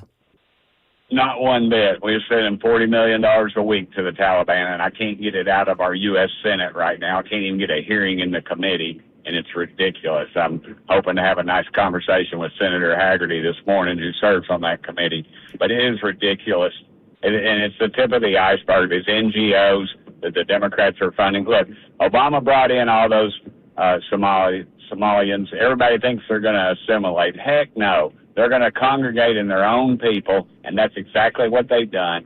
They've got Omar in Congress, and she is as far left as they come. And what have they got? They got a scam using kids with autism to draw money in. It's just one of them that they're using. They're using others for. There's a Medicaid one. There's a let's see. There's one on the food stamps, and it's just hundreds of millions of dollars that we know are coming out of Minnesota. Now you multiply that across this great country, and this thing is. I mean, we are hanging on by a thread. We're $36 trillion in debt, and we're funding our terrorists. Folks, they will hate us for free, and we've got to get to the bottom of it. And Congress has got to quit writing tough letters and having hearings and studying it. We know what they're doing. We've got to go after them. We've got to outlaw it. We've got to push our Justice Department to do what's right. All right, real quick, Congressman Tim Burchett is joining us. Age of disclosure. Now, did you know that you are going to be featured so heavily in this? I think is it Netflix? Whatever it is. A lot of people. Yeah. Did you know you were going to be featured in that so much? It's about, for folks that haven't seen it, it's about essentially a government cover-up of UFOs. Yeah, well, I was the first person to speak about it. I was the one that forced us to have the committee meeting over UFOs, and we uncovered. And I've been saying that we're spending billions of dollars studying something. I don't care if you believe in little green men or flying saucers or what. But why is the government? Why is almost every alphabet agency except maybe TVA and the IRS? Why do they have a division that is in fact studying UFOs? And if they don't exist, then what the heck are we spending all this money on? That's the question. I just want to know what we're spending the money on and disclose it to the population. It fits in with all the arrogance of government. We don't want to let the people know, but we don't think they can handle it. Well, I think it's not the government's job to decide what I can handle or not when the government's spending my dadgum money on it. So that's what it's about. It has some world-class scientists who have made claims that they've worked on the craft. They've seen alien bodies, and these are people that are they have nothing to gain and everything to lose. They're government officials, former government officials in there, and it's just basically a series of interviews, and that's what it's about. It's about all their discussions and discoveries of UFOs. So I think I guess it takes about an hour and a half. The first half, I'm not even in it, and then the last half, they had me in there multiple times. But yeah, I've given a lot of interviews on it, and I've been very vocal about my distrust of the federal government. So do you think, Congressman, this can be a yes or no. Do you think that based on this, what I would call an incredible documentary, do you think we'll ever really find out what the truth is officially from the CIA and some of these other three-letter agencies? No, because they'll tell us two different, even the members of Congress, and they both think they're telling the truth, unless we have a president with the guts to get it out and doesn't listen to the beautiful people that are whispering in their ear for whatever reason. All right, so real quickly, Congressman, I'm going to throw you a bit of a curveball, and I apologize in advance, and you don't have to answer now. But that's all right. I know that you are becoming famous for your Burchett boards, right? Your skateboards. Yeah. So I know that you're maybe not allowed to make these Burchett boards. I'm not exactly sure what the policy is. I know that your complaint has been that, these politicians can get rich off insider trading, but you can't even make a skateboard. Are you allowed to make those for charity? Because, we do this thing for the Nashville Rescue Mission every year, and it would sure be neat if next year we could have one to auction off. Yeah, I'll get you one next year. It's just they won't let me sell them under my name or something ridiculous, and you have members of Congress who have car dealerships in their name. So I think they're very selective in who they enforce their stupid rules on. We ought to just let people do what they can do. And just report it and let their voters decide if they think that's legit or not. Just total disclosure. Yep. That's all. It's just transparency is all we need. I'm working on a piece of legislation to do just that, but Congress is pretty gutless, so we'll see if they do anything this year. So how long does it take to make a Burchett board? Anywhere from 2 hours to, there's several processes I use, so, kind of develop some stuff. I use bamboo, I use banana fibers, I use oak, I use all these other different things. It just depends on the board. I compress them. I use veneers. I do all kinds of crazy stuff. I guess I've probably got 15 right now that have gone through that I did during our off time, and I do them at night when I don't sleep. So I was working. I tweeted about one last night. I have it in the press, and you can see what it's like. They're all different. I really probably need to get a standardized one because it's not. I just use what I got. If I find a piece of wood on the side of the road, I'm going to turn it into a skateboard. Well, listen, we have a year. So if you can arrange or make one for the Nashville Rescue Mission for us to auction off for charity, that would be incredible. You got it. You just get with Thomas in my campaign office, and we'll get one on it. We'll get one to you, I promise. Oh, awesome. Thank you very much, Congressman Tim Burchett, and always appreciate your availability. It is 6:52 on Nashville's Morning News on Super Talk 99.7 WTN. Super text line is open, 615-737-9986. Got a lot more straight ahead.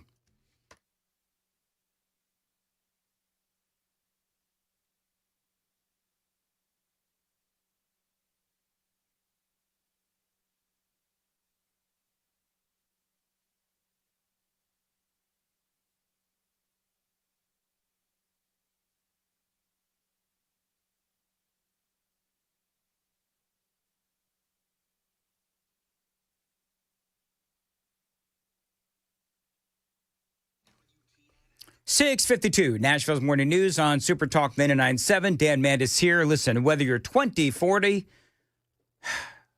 or almost 60, Vision for Life has the right procedure to help you see clearly without glasses or contacts.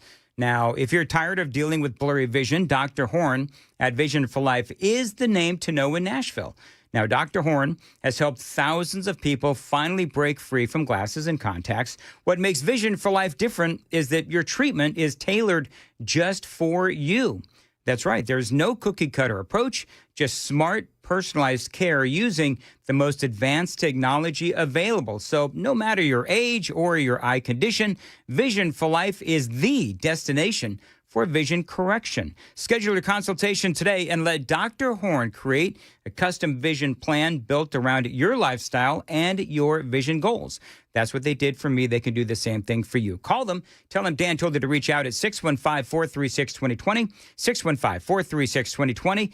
Go to visionforlife.com. Again, 436-2020, visionforlife.com, and start seeing life the way it was meant to be seen.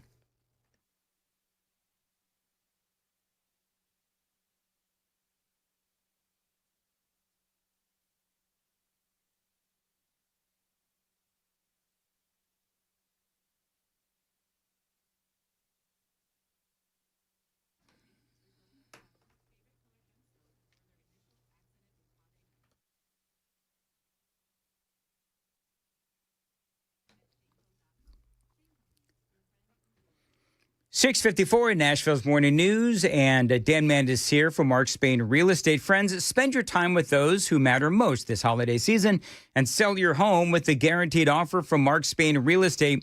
There's no showings, no open houses, and the best part, there's no stress.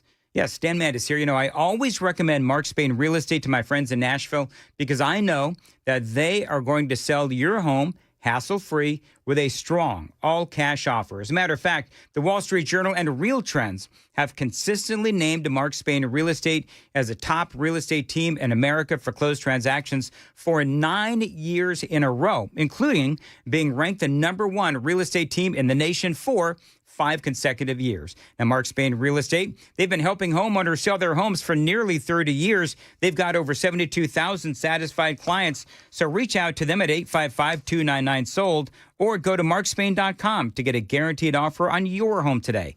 855-299-SOLD or go to markspain.com to get that guaranteed offer on your home today. That's markspain.com and start packing.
All right, so this is, I'm going to be a persnickety host for a second.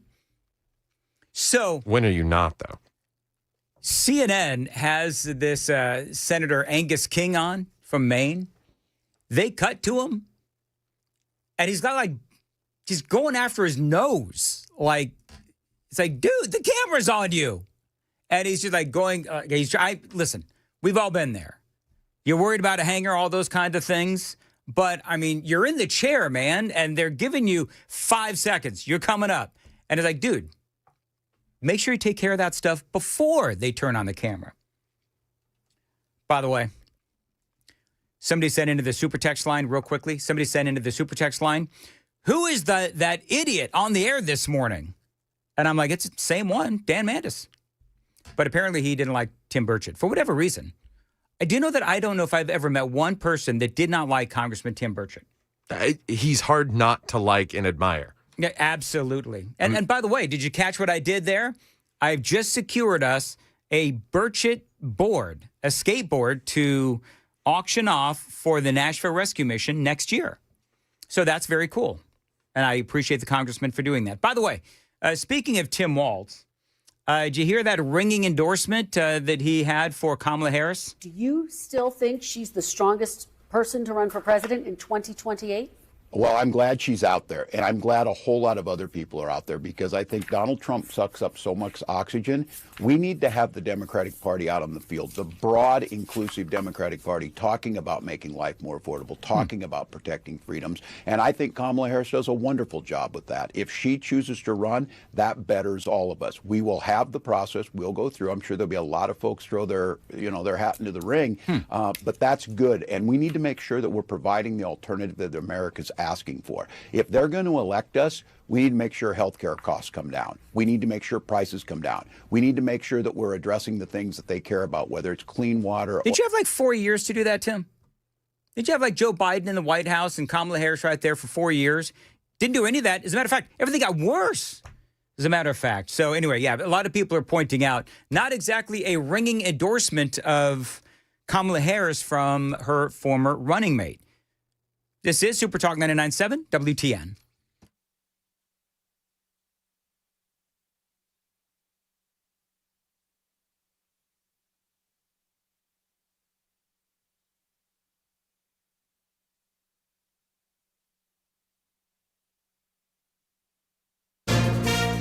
From ABC News, I'm Sherry Preston. One of the busiest travel days of the year made even more complicated by the weather and continued FAA staffing shortages. ABC's Jim Ryan has more on some of the headaches that are continuing this morning after the weekend. Winter weather across the Midwest caused hundreds of delays and cancellations. On board, passengers found not one seat open on my flight.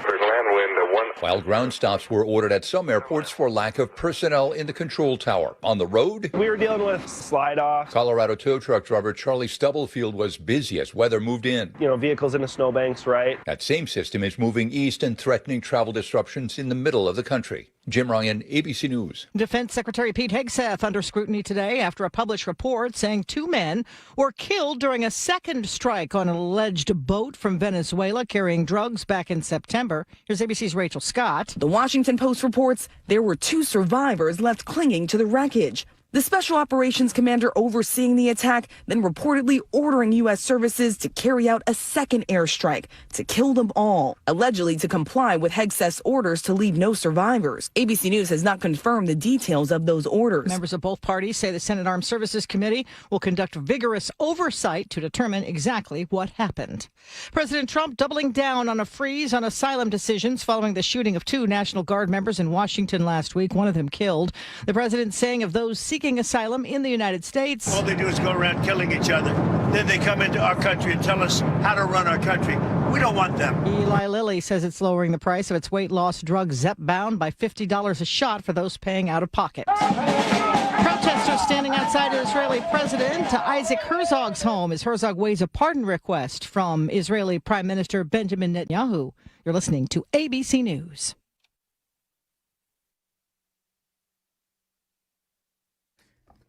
7:02 on Nashville's Morning News on Super Talk 99.7. The Wellness Institute of Nashville. They've got a great deal going on right now for you. If you have that chronic back and neck and knee pain, they can help you. Right now, they've got a great special going on, $12 for a comprehensive exam, x-rays if you need them, a well-explained diagnosis, and that first treatment. Call them at 615-246-5009. They helped me, and they can help you as well. Listen, friends. If you've got sciatica, slipped or bulging spinal discs, herniated discs, spinal stenosis, numbness or weakness in the arms and legs, fingers and toes, they can help you with their state-of-the-art non-surgical spinal decompression therapy, no surgery, no spinal injections, and no painkillers. Call them, tell them Dan Mandis told you to reach out. Get that $12 special. That is going to get you that comprehensive exam, x-rays if you need them, a well-explained diagnosis, and that first treatment. 615-246-5009, 615-246-5009. Again, tell them Dan Mandis told you to reach out. Painisbad.com.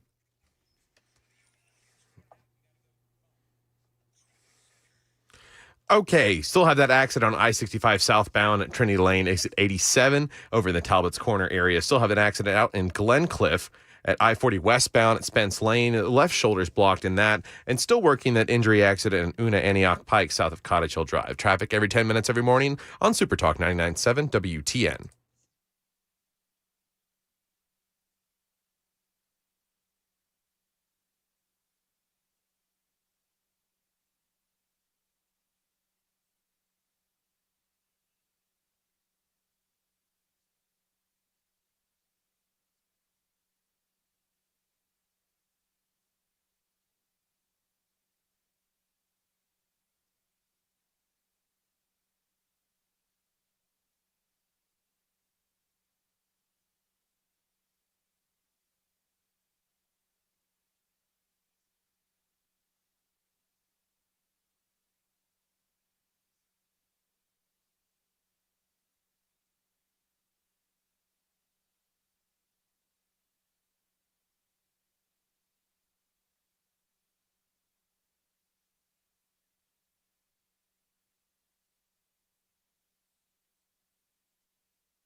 .704 Nashville's Morning News on Super Talk 99.7 WTN. Appreciate you being here.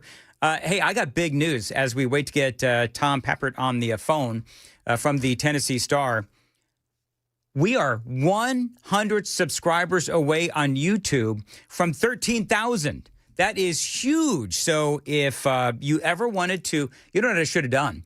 I should have asked Congressman Tim Burchett, hey, can I have a Burchett board for our 13,000th subscriber to our YouTube? So if you want to watch the radio show, you can, and find us, of course, on Facebook and also YouTube and 997WTN.com and so forth. And I got to tell you that it's a lot of fun over there on YouTube. You want to check us out, feel free. Do we have him? Do we have Tom Pappert from the Tennessee Star? Tom, you with us? I don't hear anything. Tom, you with us? Hello, can you hear me now? We got you, Tom. How are you, man? All right, so Tom is with the Tennessee Star. Tom, always great to have you on. I think I've had you on the program a time or two.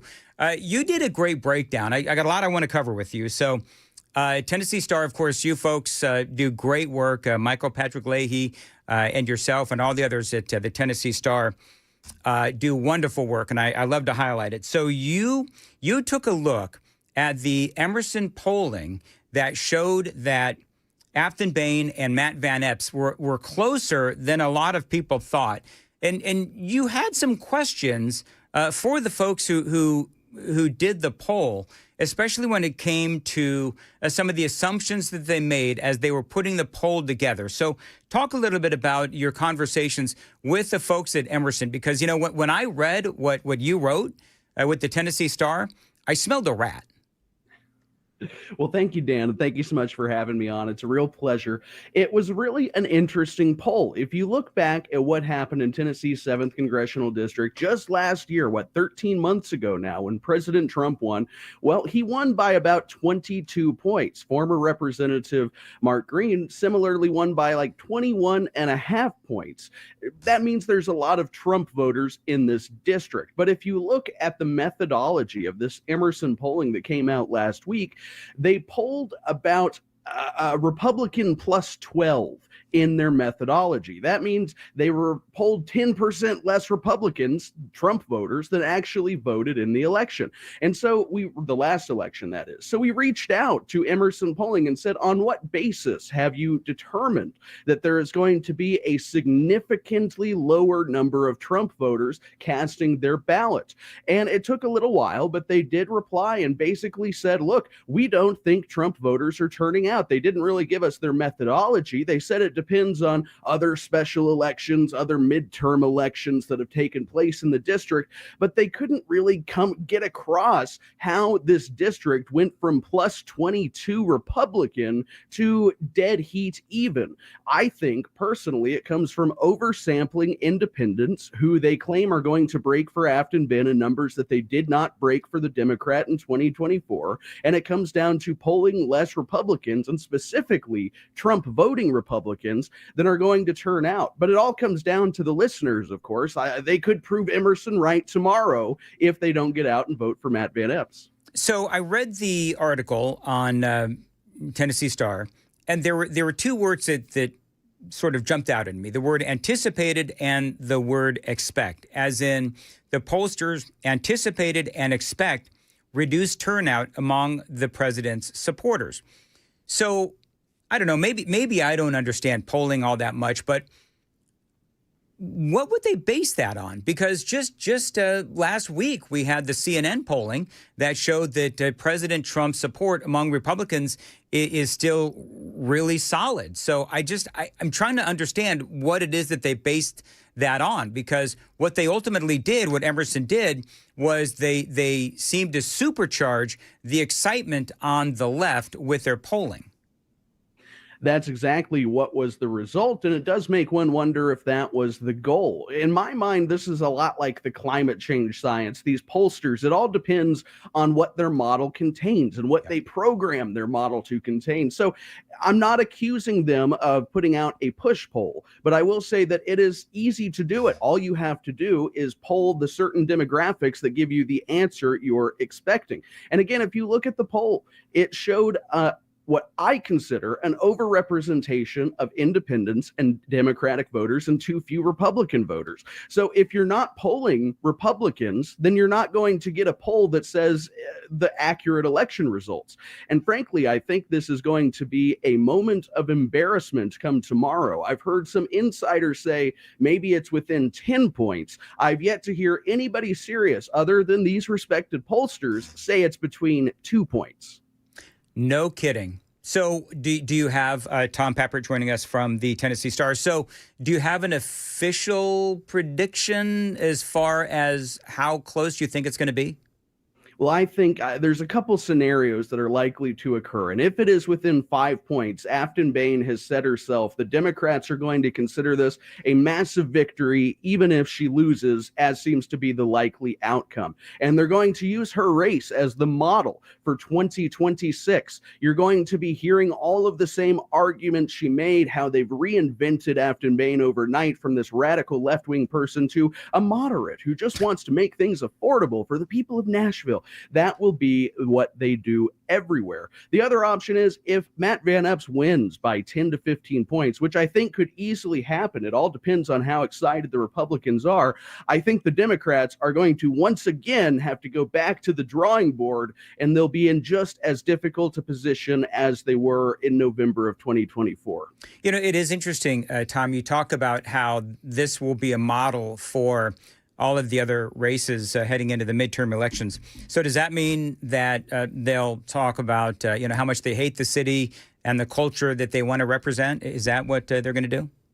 Well, of course, that's what the real Afton Bain says. That's the Afton Bain who gets exposed on this radio station and the Tennessee Star and on even Fox News. It's gone national. But if you listen to her commercials, if you watch them on television, again, it seems as though there's two Afton Bains. There's the Afton Bain who hates country music, and then there's the Afton Bain who just wants to make things more affordable for the people of Nashville. It's almost like she has twin personalities. I would not doubt that Afton Bain has multiple personalities. Anyway, so moving on from there, you know, one of the things that I wanted to know was with the Emerson polling, when was the poll? Do we know when the polling was actually done? Because, you know, we've found out a lot about Afton Bain over the past week and a half, 2 weeks. Was this polling done before we found out all of the crazy, wacky things that she said? Well, if memory serves, the polling was actually conducted as this started to come out. So that is an important point, that this would have been when maybe your radio station was exposing some of these clips, but they hadn't quite made it to the level of, say, Fox News. So that could have a late impact. And even on, I think who that would have an impact on, I should say, is probably these independent voters that are supposedly breaking for Ben by about 50%. I think that an independent voter sitting in Nashville, seeing the Democratic candidate tear down their city, might just stay home or even vote for Matt Van Epps. Well, the thing I find interesting, and I've been making this point all morning long, is that every answer that she gives in an interview seems to end with, and the millionaires and the billionaires of the Republican Party are destroying America, so on and so forth. Yet here she is, and I mentioned this with Congressman Tim Burchett a few minutes ago. She's doing an event with Al Gore worth $300 million. That seems a little hypocritical to me. Oh, absolutely. Well, it's just like she's very careful about how she claims she doesn't receive support from corporate PACs. Well, last week at the Tennessee Star, we looked at an email that went out to voters in the district that comes from one of these Democratic PACs. In fact, I think it was a super PAC. So she's getting a ton of support. She's getting a ton of maybe not corporate, but PAC support. And it really highlights, again, this sort of two Afton Bains that they have running in the district simultaneously. I think she's got two personalities. Neither one is good. All right, I'd say that's accurate. Although maybe she has a third one that people who don't see her publicly get to enjoy. Do you know what? Here's the deal. I've heard that she is a nice person. I've never interviewed her, but I've heard she's a nice person, just incredibly misguided. I'm having a hard time with the whole nice person bit because she was bullying ICE agents, but whatever. Can we talk about the Tennessee Star? You folks broke down the early voting, and I want to talk a little bit about that as well, because I do find this really interesting. So one of the things, and you folks broke it down by, we've got, 14 districts, and Davidson County, of course, what immediately jumps out in the early voting was that Davidson County, it was a tidal wave of action in Davidson County. Not really surprising because the Democrats are clearly activated.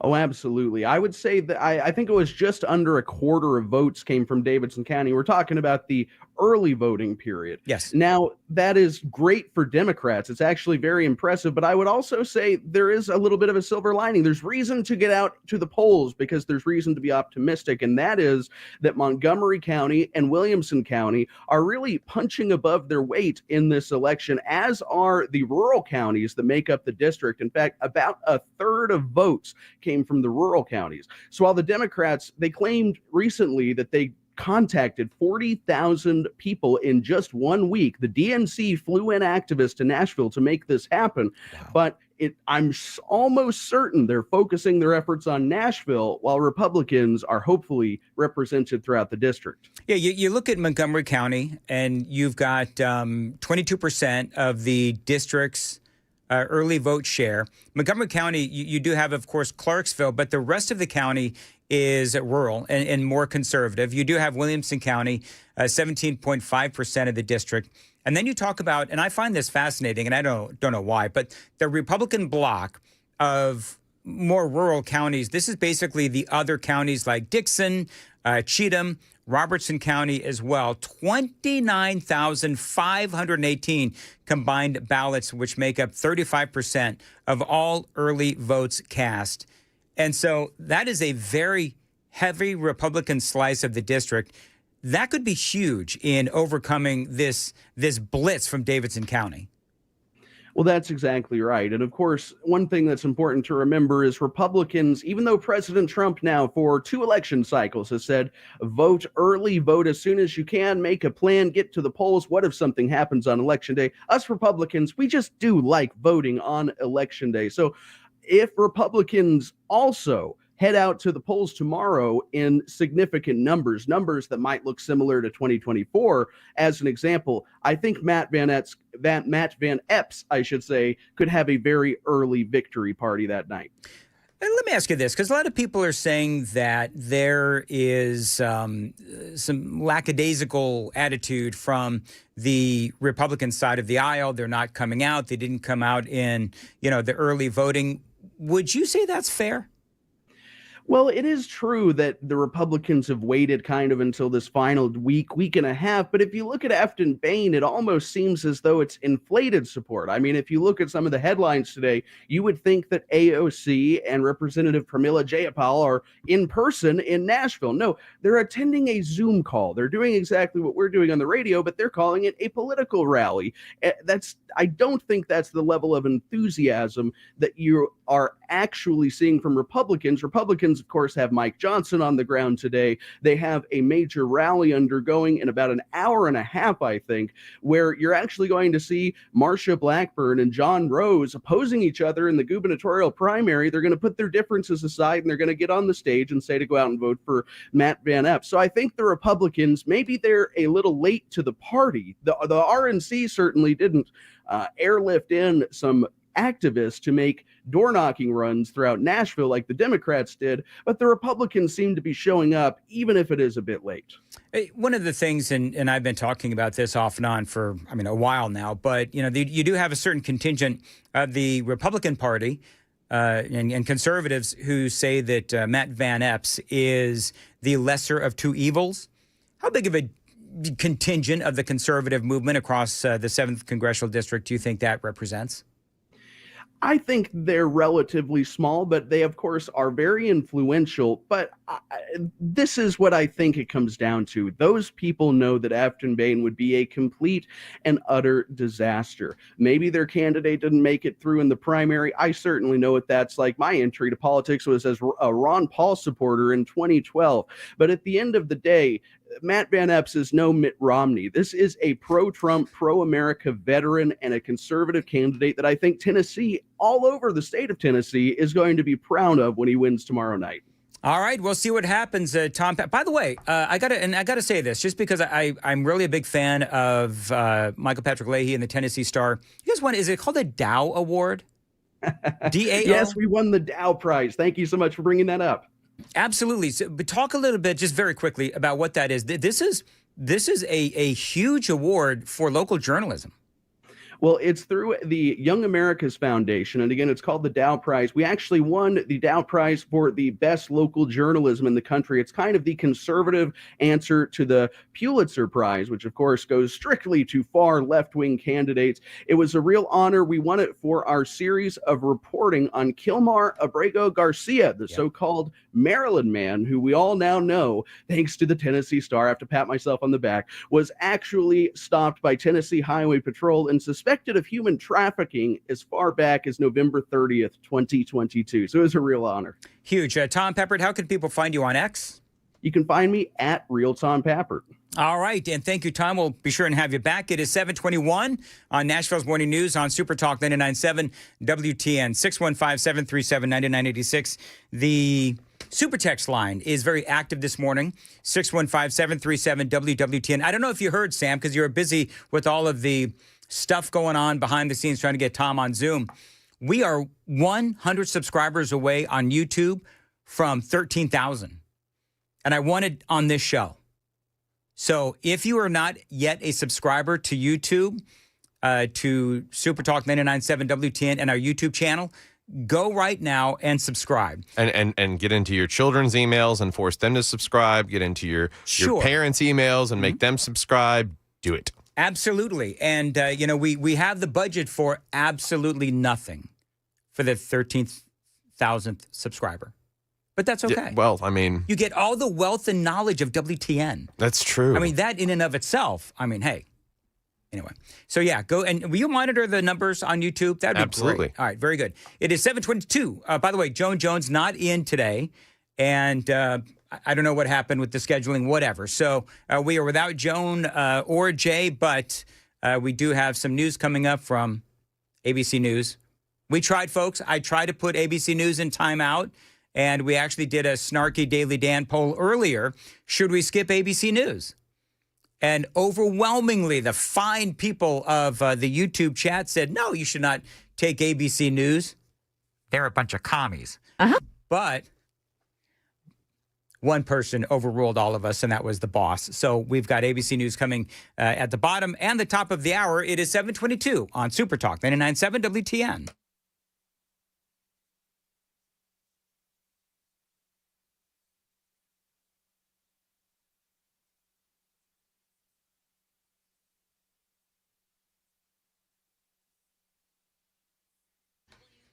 All right, so right. So I love this.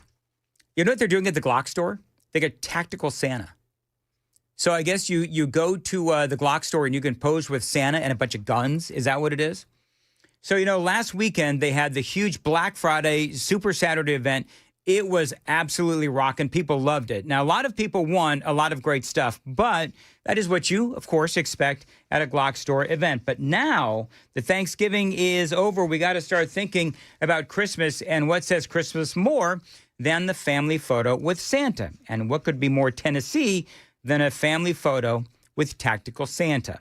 Now, backed by popular demand, Tactical Santa is going to be at the Glock store. It's going to be visiting the Glock store and available for your holiday photos December 5th, 6th, 12th, and 13th. Just $25 gets you a professional family portrait by Glock Store's in-house photographer. And, of course, your pets are welcome, too. Get the most unique holiday photo memory ever with Glock Store's own Tactical Santa and, yes, appropriate props as well.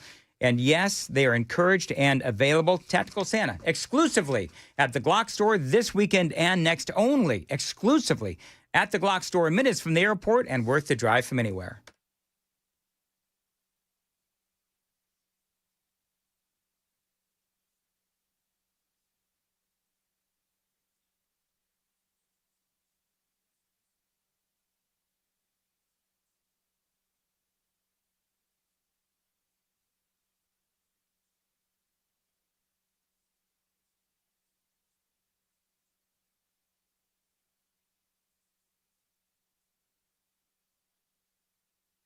$7:24 Nashville's Morning News. Contours. Listen, I've got a great and unique gift idea for you or your loved one.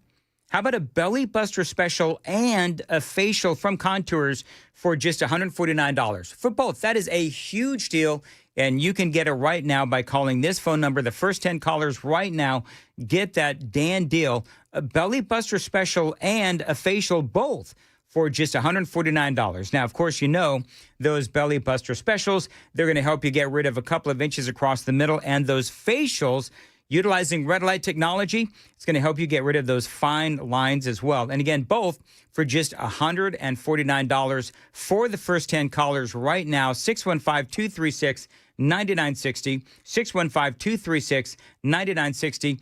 They are doing amazing things with this red light technology. Your blemishes, those fine lines are going to go away with those facials. And of course, again, the belly buster specials, you're going to lose a couple of inches across the middle. So if you want to gift this to yourself or maybe a loved one, they've got that Dan deal right now. First 10 callers, 615-236-9960.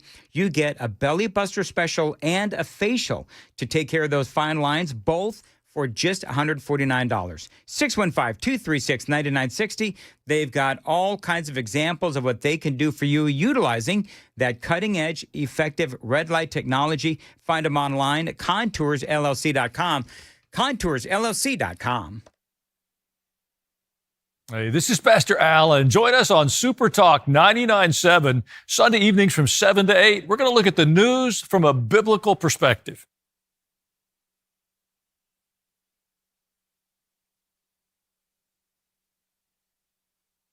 Selling your home can be stressful, but it doesn't have to be. Get a guaranteed offer from Mark Spain Real Estate. There are no showings, no open houses, no stress. Work with the #1 real estate team in the U.S. and close with confidence. Go to markspain.com today. Hey, this is Pastor Al, and join us on Super Talk 99.7, Sunday evenings from 7 to 8. We're going to look at the news from a biblical perspective.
$7:29, Nashville's Morning News on Super Talk 99.7 WTN. Matthew Hurt is coming up next. ABC News right now.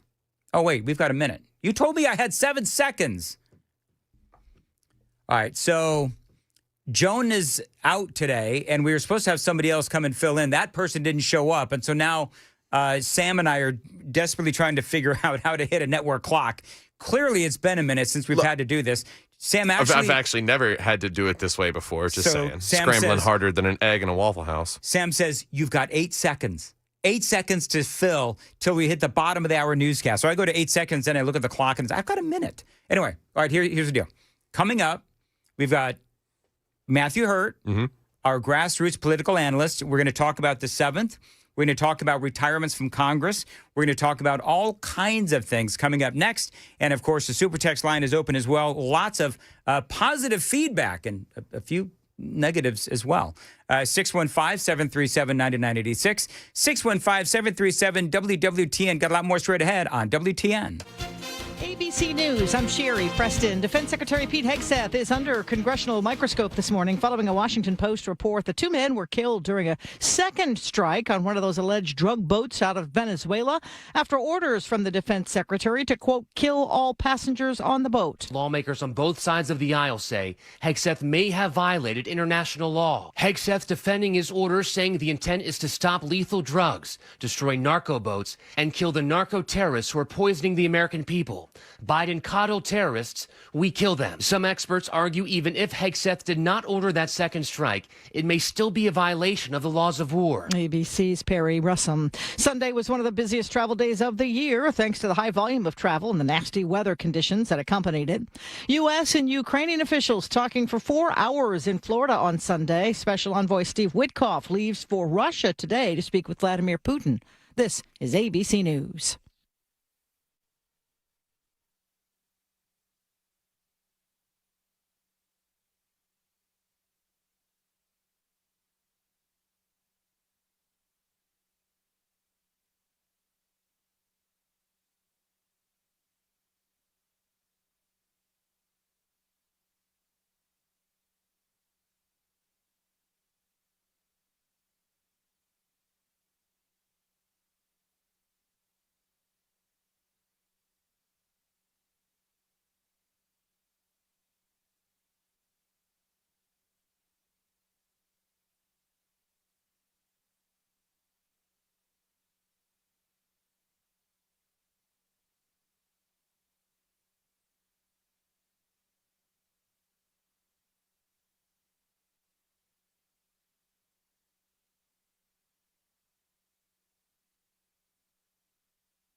7:33, Nashville's Morning News on Super Talk 99.7 WTN. Dan Mandis here. You know, the weather in Middle Tennessee can get crazy, which is why you need a backup home standby generator from my friends at the Generator Supercenter. Now, they are the nation's #1 Generac generator dealer. You can get a free quote and get peace of mind when you have one installed. The Generator Supercenter does feature expert installation, 24-hour monitoring as well. They're not going to leave you in the dark. No, financing is available. Call them 615-879-1952, 615-879-1952. When the power is out in your neighborhood, the Generator Supercenter is going to make sure that your power at your home for your family is on. Find them online, GeneratorSupercenterofNashville.com, GeneratorSupercenterofNashville.com.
Okay.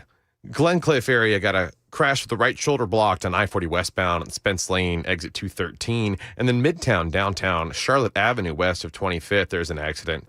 And then your normal volume delays are building on 65, 40, and 24 as you're making your way to town this morning. Traffic every 10 minutes every morning on Super Talk 99.7 WTN.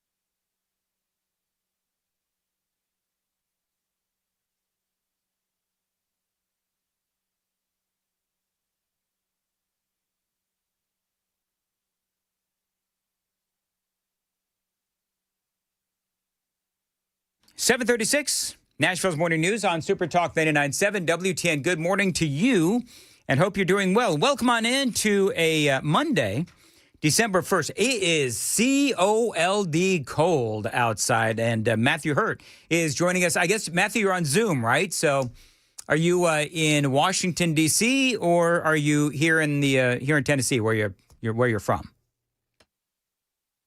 You want to bring him up on the audio console, please? Hold on, Matthew. Let's see if we can get Matthew up. All right. Do we have him? If we can't handle Zoom calls, we're not going to be able to do this. This is why we can't have nice things. Do we have him? We have him. I think is his mic on? Matthew, you're talking, but we can't hear you. You got to turn your mic on. So I guess, hey, Sam, let's get him on the phone. Because if we can't do the Zoom thing, I'd rather just get him on the phone, which is fine. And one of the things that I'm going to ask him is the weather tomorrow. You heard the weather forecast tomorrow. And the worry is that we could have some cold. We're going to have some little bit of a mixture of, like sleet, snow, that kind of thing. And so could that impact turnout? And we were just talking to Tom Pappert earlier from the Tennessee Star about how we had a lot of Democrats coming out from Davidson County, and there's a big push. And so Republicans, of course, we all know that they like to vote on Election Day. We like to vote on Election Day. And so that's going to be the question is, will that impact turnout? Matthew Hurt is joining us here on Super Talk 99.7 on the phone. Matthew, let's talk a little bit about turnout for tomorrow. We've got some slick and wintry mix tomorrow. So the roads might be a little dicey, perhaps. We don't really know. But You think this is going to impact turnout for the 7th? You know, Dan, it's great to be with you by phone or on camera, wherever we are today, and I'm excited about the special election tomorrow. I do think that this issue of weather comes up all the time in elections that are held in November or later in the year. Democrats, as you heard from Tom in the last segment, came out early from Davidson County, but those rural counties where it would be most concerning, where the roads might not be salted, if there is precipitation, I think that it will be absolutely okay. The people who want to go out and vote, especially Republicans who do make a point to vote on Election Day, are going to come out. You've had Congressman Tim Burchett on the line about an hour ago. You've had Tom from the Tennessee Star. All of these individuals are looking at the numbers. Republicans are doing a last-minute push.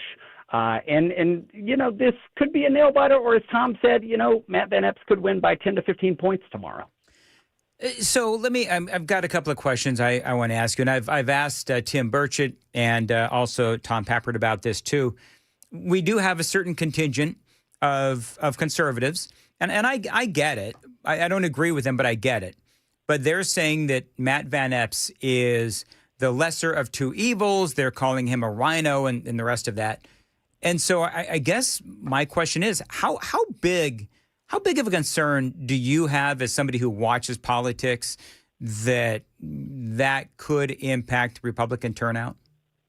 Just like Tom said in the last segment, I came into Republican politics in the Ron Paul movement. I'm the king of voting for the lesser of two evils in a general election. We live in a first past the post, winner take all, two-party system where the House, as Congressman Burchett said, is the majority is held by the absence of a flu outbreak, and you know, it's 4 seats right now. Matt Van Epps is one of those seats. And if we're heading into January, not only is it important for Republicans to hold the House to continue the Trump agenda, but it's also important for the narrative. And as you've heard and as we've talked about for the last several weeks, Democrats are enthused. We saw it in Virginia and New York and New Jersey, where more Democrats turned out and Republicans stayed home. This is an important bellwether that will drive the narrative for the next 11 months. It's very important for Republicans to turn out in this race. You heard Tom and I talking about this Emerson polling that really seemed to fire up the left. And, you know, you heard him say that one of the things as they were building this poll in Emerson is that they anticipated and expected, and I highlighted those two words. They anticipated and expected reduced turnout among Donald Trump's supporters. You're more experienced with this polling stuff than I am, but you know, doesn't that seem like they're trying deliberately to impact the polling and thereby impact an election when clearly CNN has come out and said that Donald Trump's support among the Republican base is still incredibly strong? Well, polling is a little bit of science and it's a lot of art. When they talk about modeling, it is who is going to turn out, who is going to show up. And what I can say is I can look at Virginia just a few weeks ago, and I can say Democrats were enthused. Of course, Virginia is a much different political landscape than Tennessee's 7th District. Democrats were much more enthused, and they turned out at a higher rate than they did in the 2021 race, and Republicans stayed home over 2024. Now, the numbers in Tennessee 7 are much different. It's a 22-point Republican district. The president and Mark Green won this district by more than 20 points. It would take a massive overcorrection for Democrats, even as enthusiastic as they are, for Democrats to overwhelm the Republican numbers. That said, polls don't vote, people do. And so if, you know, there's a large Fort Campbell contingent in Montgomery County and Clarksville. There's a lot of rural counties with conservative voters. Davidson County, even Davidson County voters, you know, you probably got 15 to 20 to 25% of Republicans. And then, of course, Williamson County. It's important for those folks to turn out and vote.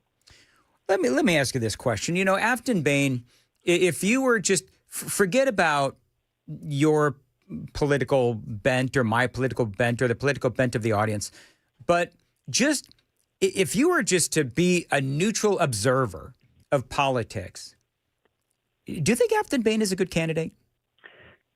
Well, look, let's talk about the messaging first. I think that affordability, I think Democrats are showing us their playbook for 2026. You and I have talked about this for weeks.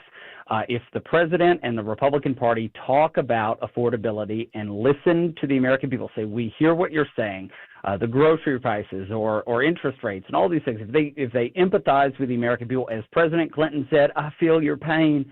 If Republicans are able to do that, we can overcome what I think is a pretty good message from Afton Bain, from what I've seen in this election. What I do think, though, is she's got this whole portfolio of left-wing activism that's just not it is not in alignment with most Tennessee voters.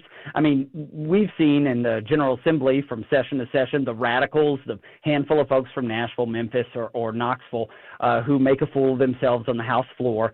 That's the kind of representative Afton Bain is in Nashville, and that's who she'll be in Washington. If you want another AOC, another squad member, that's the kind of person. While her messaging may be pretty good in this cycle, she is just another left-wing radical from New York City or from Minnesota. Yeah, I got to ask this because, you know, to me, the whole affordability thing, and you're right. I mean, it is a great message, but this is going to be a two-parter. Number one, doesn't that talking point for the Democrats of affordability ring hollow based on the fact that it's been not even a year since Joe Biden was in office, and during his administration, we saw a suppression of wages because of all of the illegal immigration.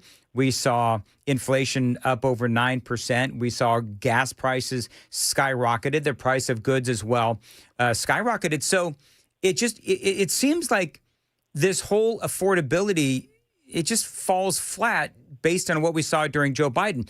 That's number one. Number two, do you believe, and I'm going to have to take a quick traffic check, but the other part of that question is number two, Matthew Hurt, do you believe that Donald Trump, what can he do differently from his side, and what can the Republicans do from their side to more effectively talk about affordability? That is coming up. It's 7:45. Time to check the roads on WTN.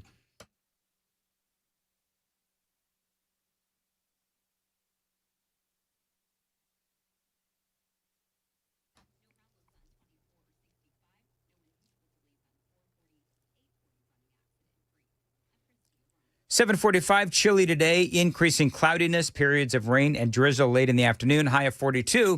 And I appreciate you listening to Nashville's Morning News. All right, I threw a couple of things at you, Matthew. First of all, does this talking point of affordability, does it ring hollow given the fact that for 4 years we had Joe Biden where they literally tried to tell us that a recession could be a good thing? You might be right about this, Dan, but as I've said countless times in conversations with you, the American voter political memory is very short. And this isn't, people are busy. The people who are driving into Nashville now to go to work, or they're they're preparing to take their kids to school, they aren't thinking about politics on a daily basis. And they know, by and large, what is happening to them right now. And if right now prices are up, if right now interest rates are up, then they are going to look to politicians who will make a promise. Now, this is a problem with politics, is we often judge our politicians based on what they say they will do for us and not what they actually do for us. And this is why I'm libertarian, because all politicians make promises and they can't keep any of them, except maybe Tim Burchett, who's fantastic. But this is something most Americans think about elections at election time, and they think about issues at election time. And what happened in January, or what happened over the last 4 years in the Biden administration, is not nearly as important as what is happening right now to their paychecks. All right, so what can Donald Trump do to improve his message on affordability? It's a great question, Dan. So we know the Democrats are promising affordability, but we know the policies don't actually produce affordability. I think the president should showcase the American people what we saw, the success in the campaign trail with Donald Trump in both elections in 2016 and 2024 was showcasing the American people and the American dream.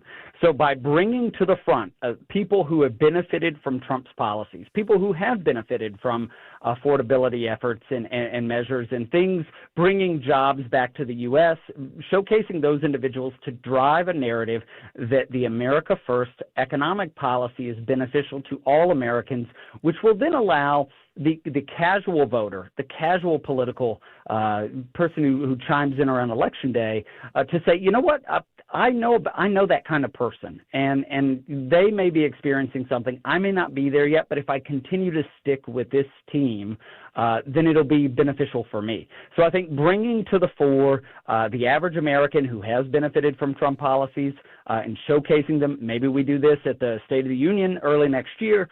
And then talking about those policies and at least running some kind of legislation through the House, through the Senate. You know, we've dealt with the government shutdown for a month and a half.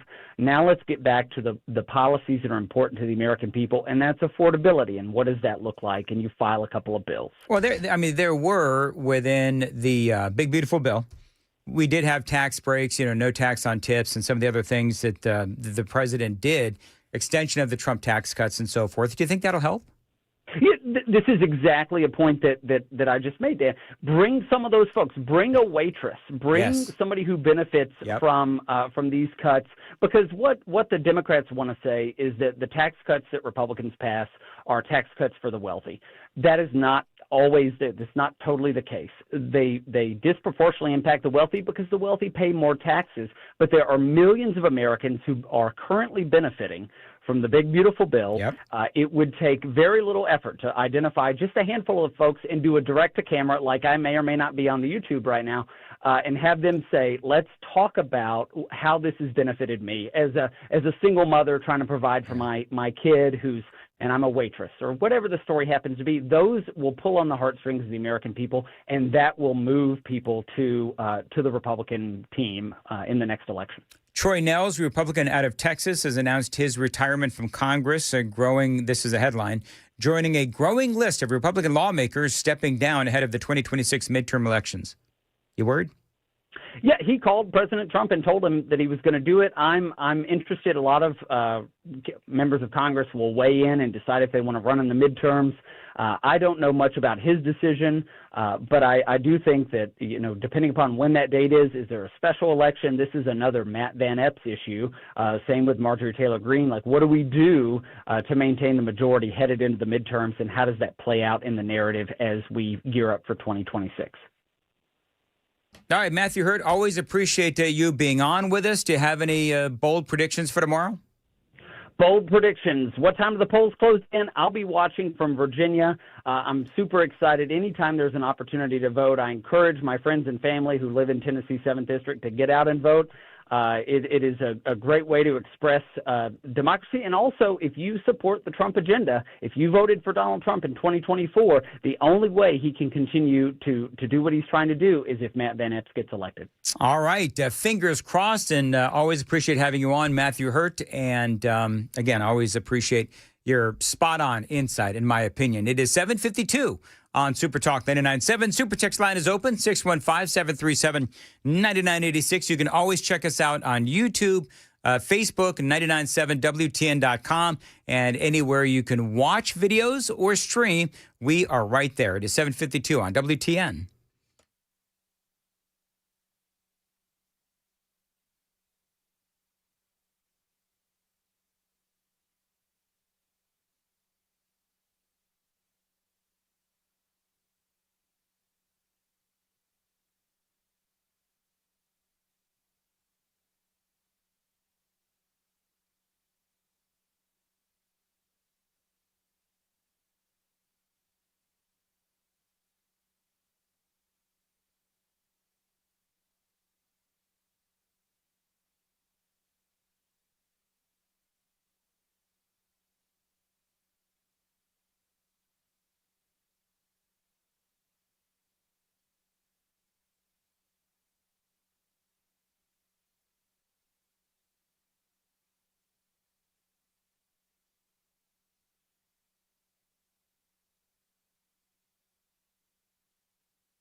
7:56, Nashville's Morning News on Super Talk 99.7 WTN. And good morning to you. It's a cold day. Chilly, increasing cloudiness, periods of rain and drizzle late in the afternoon, high of 42. You know, I do believe that it is a legit question, and I've been sort of veering in and out of this conversation all morning long. But, you know, and I didn't have time to ask Matthew Hurd about this, but you know, when Afton Bain and the Democrats, and we all know that affordability, it is a legit topic of conversation. It is a legitimate topic of conversation. So here's my question. And I posted this on my X feed. Follow me at Dan Manda Show. Asking Afton Bain a question. Donald Trump wants reverse migration. Donald Trump wants to stop migration from these third world countries. I'm going to get into this more coming up after the news at 8 o'clock. But here's my question. And this is the question of that I have to Afton Bain. So if you are all about affordability, hey, Democrats, if you're all about affordability, then would you support Donald Trump stopping or pausing all migration coming from third world countries or anywhere, frankly, while we figure out what the heck is going on in our own country? I mean, I haven't even gotten to this morning. Shame on me, but I've been very busy. I haven't even gotten to the Afghan that killed one member of the National Guard, other one still in the hospital. Haven't even gotten to that yet. But we have all of these people that have come into our country, illegal aliens, paroled, all of those things under the Biden administration. So would you be, if affordability is key, Afton Bain, would you support Donald Trump pausing or stopping all migration right now so that we can, number one, wrap our arms around those people that are here, and number two, so that all of those resources, and this is the main point, all of those resources that we give to illegal aliens, all of those resources that we give to migrants and people that were paroled into this country, we'd be able to give those resources to Americans, right? The young people who, instead of being able to buy a home in their late 20s, they would be able to, now, average person can't buy their first home until the age of 40. Used to be late 20s. Let's give all of those resources to Americans and not all of these illegal aliens or migrants or immigrants or whatever you want to call them. Let's stop the migration or the immigration and help the people who are American citizens. Do that first. It is 8 o'clock on WTN.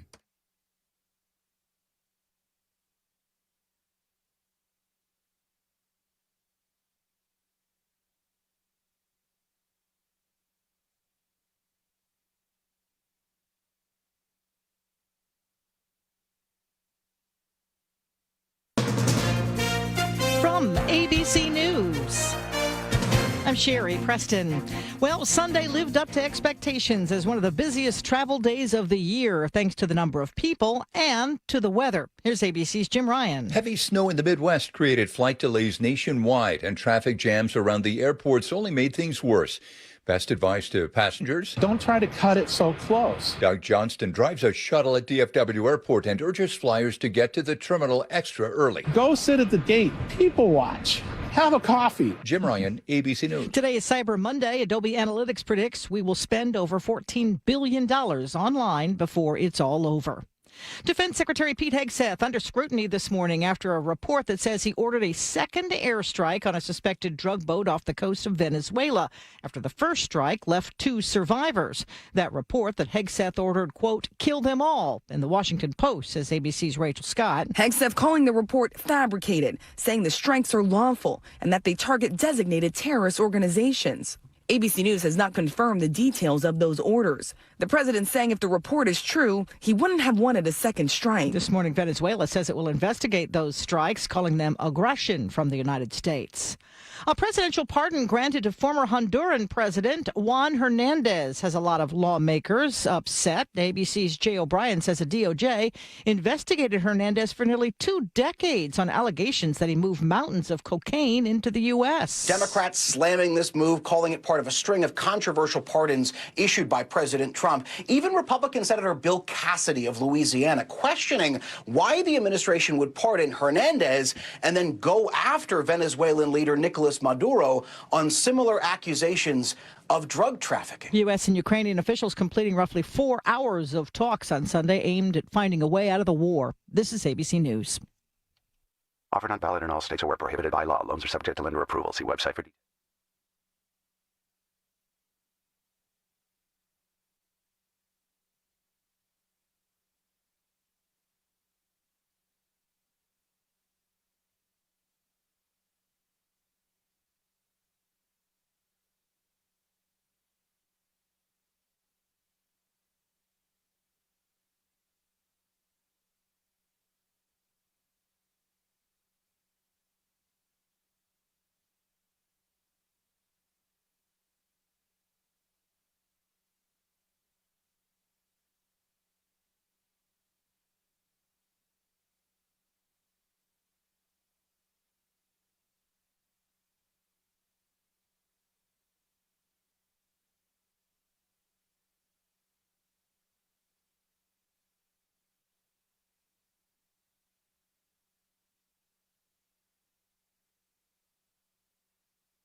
Okay, still got that crash at I-40 westbound with the right shoulder blocked at the Spence Lane, exit 213. That's causing some significant delays down 24 if you're making your way to town this morning from that direction.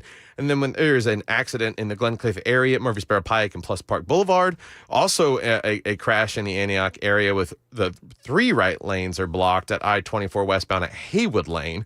And then Midtown still have that accident in Charlotte Avenue west of 25th. And in Donaldson, have an accident out there at Stewart's Ferry Pike. Traffic every 10 minutes every morning on Super Talk 99.7 WTN.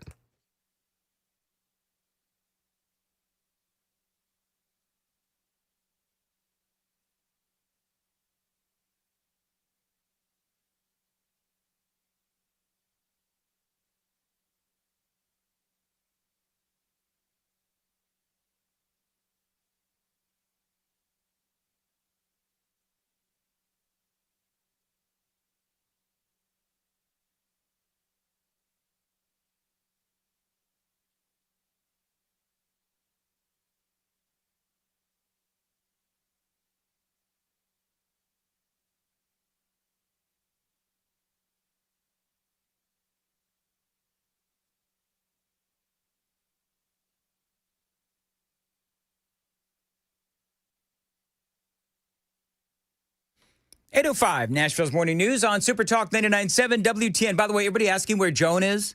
So Joan has a few days off. And this morning, we found out that the person that was supposed to replace Joan, for whatever reason, didn't show up this morning. Hopefully, everything is okay. And so we're carrying ABC News this morning. Couple of things, real quick. Now, maybe I'm missing something. And Sam, you may need to help me out.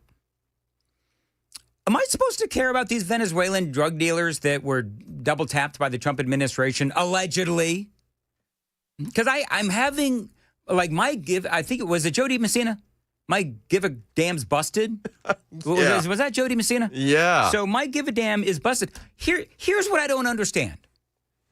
So We have the killers of Laken Riley and people like that. You know, the Americans that have been killed by illegal aliens. So Democrats had nothing to say about that.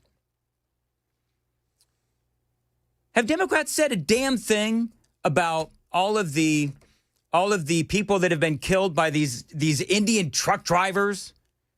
They get behind, they're illiterate in their own darn language, and then they come here and they can't read road signs, and they can't speak the language, and that yet they're given, you know, the opportunity, thanks to Gavin Newsom in the state of California, they're given the CDLs so that they can drive these 18-wheelers, and they kill people.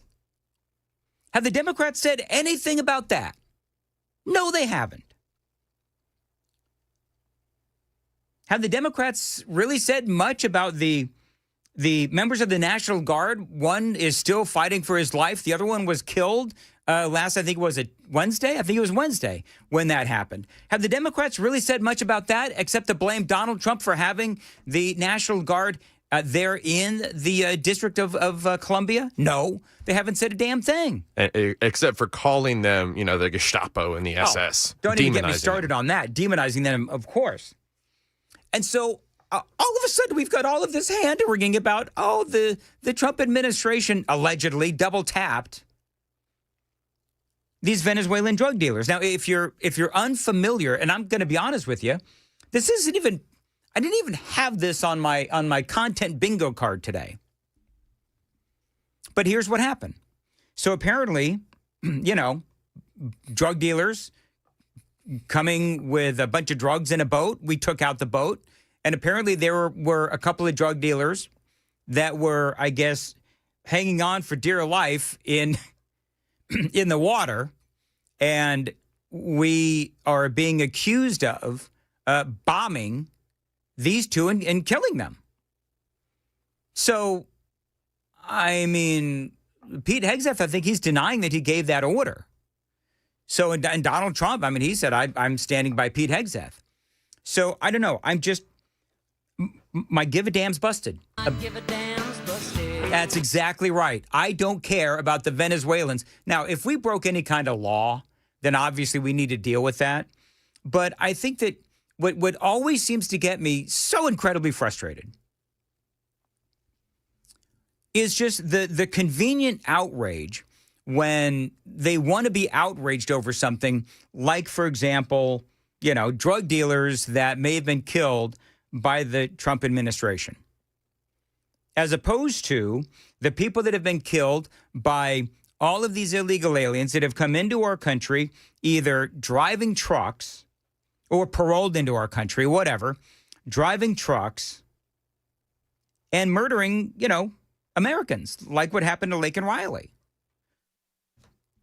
So nobody has anything to say about any of that, but we're supposed to hand-wring over a couple of drug dealers in the water, and they took them out with a second bomb.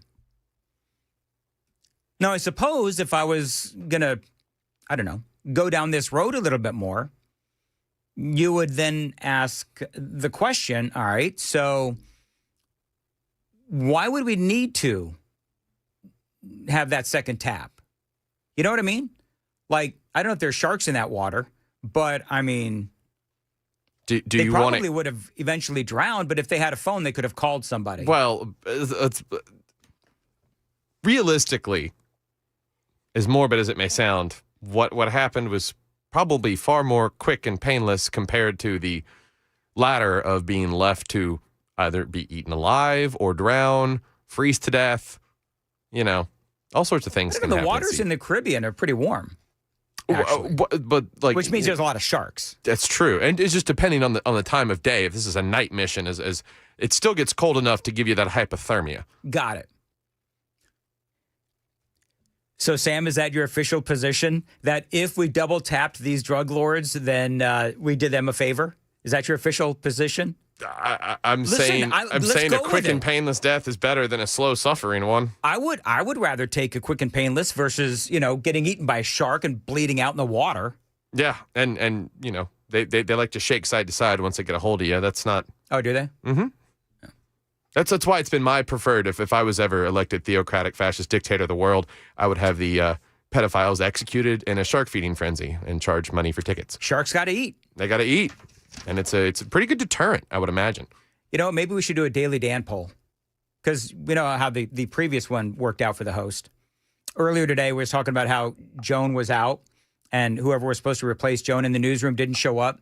So I had a Daily Dan poll in the 5, which was, should we just run ABC News or shouldn't we?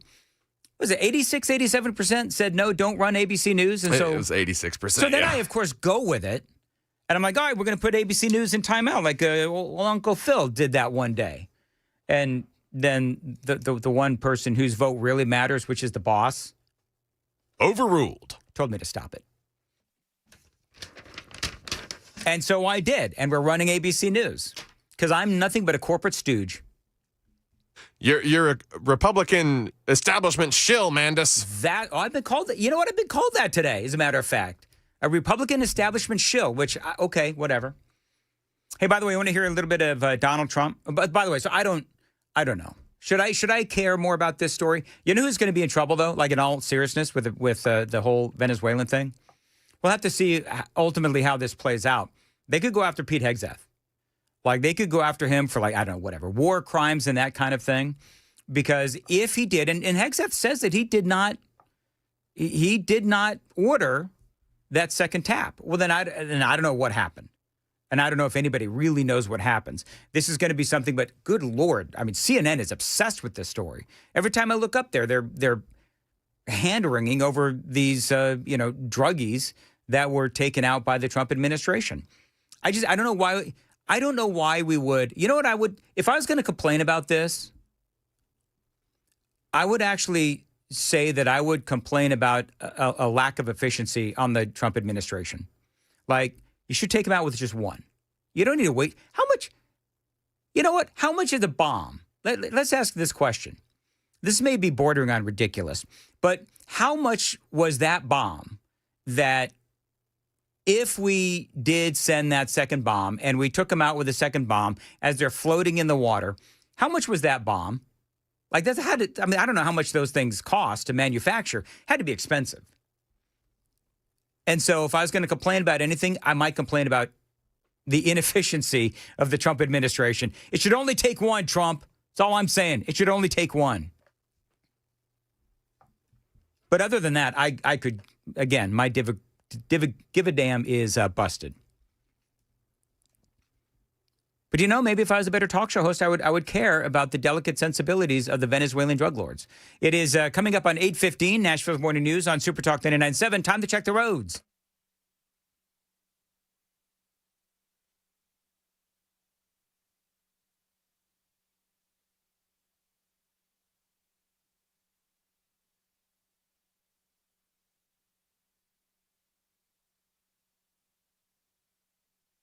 Far as your weather goes, it's chilly, increasing cloudiness, periods of rain and drizzle late in the afternoon. High of 42, feeling like 43. Appreciate you listening to Nashville's Morning News on Super Talk. Did we figure out, Sam, how much it cost us if indeed we did double tap that those Venezuelan terrorists? I'm still looking at it, but one of the things I have found is that apparently for one of them, I won't say which, the MQ-9 Reaper drone was suspected to be used in one of the strikes, and that is a $33 million piece of equipment when it leaves the airspace.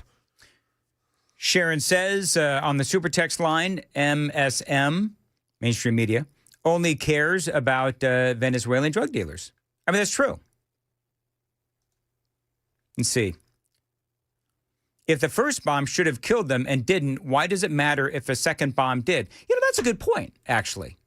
Like, why does it matter if it took, I mean, aside from the sheer inefficiency of the Trump administration, I say tongue-in-cheek, why does anybody care if it took two bombs? I'm sure that there's a legal reason. I'm sure people are going to talk about war crimes in international waters and all. Trust me when I say, I know that argument is out there, but I mean, to me, 1744 says Washington loves its pedophiles, apparently.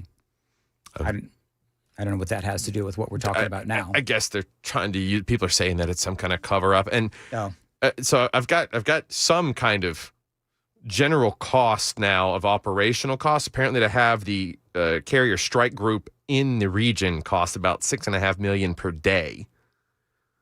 And then if they use a single Hellfire missile, that costs $150,000. And if they're shooting that missile from an F-35, it costs about $40,000 an hour to fly. And that Reaper drone that I just mentioned costs about $3,500 per hour to fly. So the Reaper drone is actually far more efficient. Okay, there you go. Concerned, but I mean, I would have just let him drown, but whatever. Yeah. But you know what? If they called another boat, they would have come in and rescued the Venezuelan guys. And mercy ain't cheap. Mercy ain't cheap. Okay, that's going to be our saying of the day, our phrase that pays for the morning show. Mercy ain't cheap. By the way, Donald, I was talking earlier about President Trump and how he wants to, pause all migration from, as he says, third world countries, immigration. And I get what he's doing. And it makes all the sense in the world, whether we're talking about Somalians. And we've done a lot of news today. I mean, we talked about the rampant fraud going on in Minnesota with the Somalians. We can talk about any number of things. But, I think it's a legit question to ask, and I'm not going to belabor the point. But listen, I think that we pause all migration coming into this country, and we focus on helping the young adults buy homes and have children that are American citizens. Why would we not do that? We spend millions and millions, perhaps billions of dollars every single year at the state and the federal level helping illegal aliens and also people that have come into our country, migrants and visas and the whole thing. And just stop all that. I mean, we've already essentially stopped illegal immigration, thankfully, thanks to the Trump administration. Just pause. Not only do we pause all visa programs, realistically, if we can, stop all the visa programs, stop the paroling, and stop people coming into our country, and essentially get rid of the dead weight. In other words, if you're somebody in this country, I almost dropped the F-bomb. If you're a Somalian in Minnesota and you've been caught ripping off the government through all of this fraud, well, then your butt needs to go back to Somalia. And you know what we're going to do?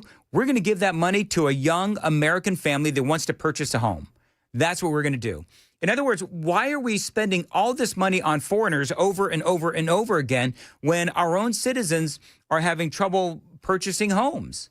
If affordability, and this is what I tweeted, if affordability is such a big deal for the American people, then why don't we make it more affordable by getting rid of the dead weight that we have in this country, the illegal aliens? This is what Donald Trump had to say. What do you mean by reverse migration? It means get people out that are in our country, get them out of here. I want to get them out. We got a lot of people in our country that shouldn't be here, and they came in through Biden, and he was the worst president in the history of our country. But the single biggest thing he did was allow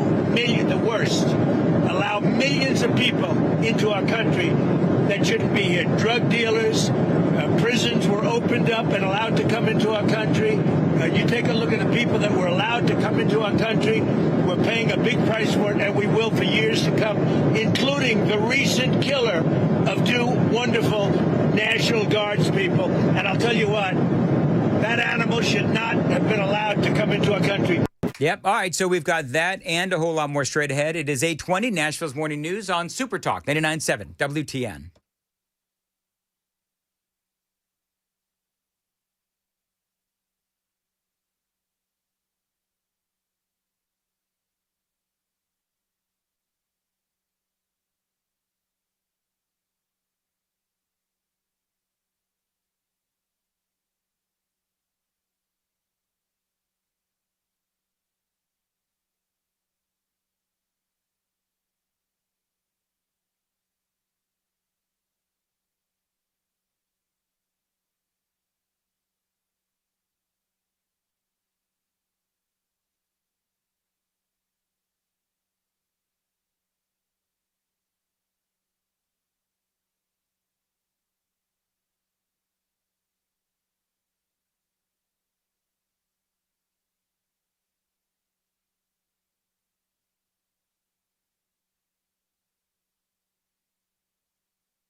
823 Nashville's Morning News on WTN. Dan Mandis here for my friends at Zentex, a great way to increase the value of your home.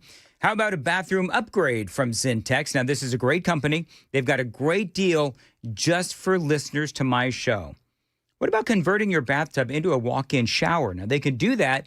And for listeners to my show, you could get $999 off or 0% interest for 2 years, whatever works best for you.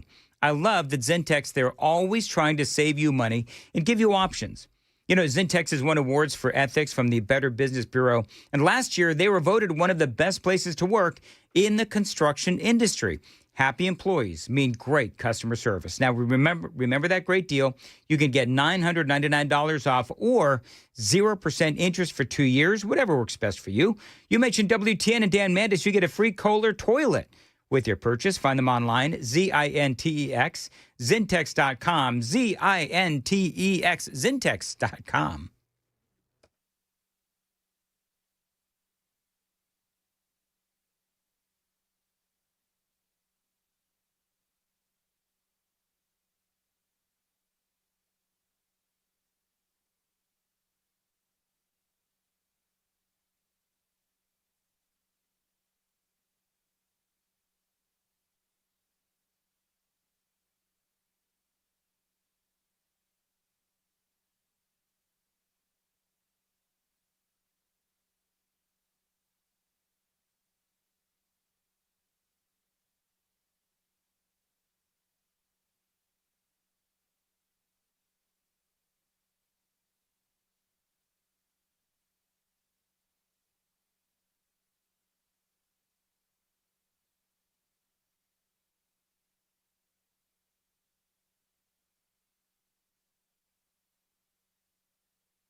All right, so this is good.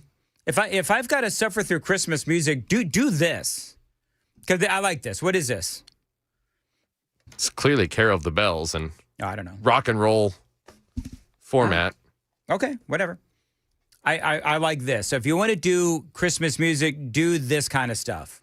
I just wish it was labeled. No, I'm dreaming of a white Christmas. Oh, I hate that. Got a problem with the bang? Hey, can we talk about traffic? Because it is really bad. Like we've got accidents all across the Middle Tennessee area. Now, the roads aren't slick, are they? No, not today. There was no precipitation coming down on my drive in at 3:30 this morning. But, I mean, there's pretty much red from every direction. 24, there's a crash at Haywood Lane, exit 57. The two right lanes are blocked, so that's causing significant backup. And then you've got 3 separate accidents across I-40 westbound, all in the same direction, and they all kind of range in distance to where they are from downtown. It's kind of funny. Oh, I'm sure the people stuck in traffic find it hilarious, Sam. Oh, well, just the pattern of things, that's all. It's all good. It's all good. Hey, you know who I'm really looking forward to talking to and listening to? I love talking to Chris Hand every day. I love listening to Chris Hand every day. E.J. Host is going to be filling in for Chris today. I guess he took today off. And so, you know, she's from Minnesota. And if you folks that may recall, I've had E.J. on my show many times. And she was one of the first ones that brought me up to speed on all of the fraud with these Somalians in Minnesota. Because that's where she's from. She's from Minnesota, moved here and so forth. And so she has lived under the tyranny, I believe, she's lived under the tyranny of dancing queen Tim Waltz. What?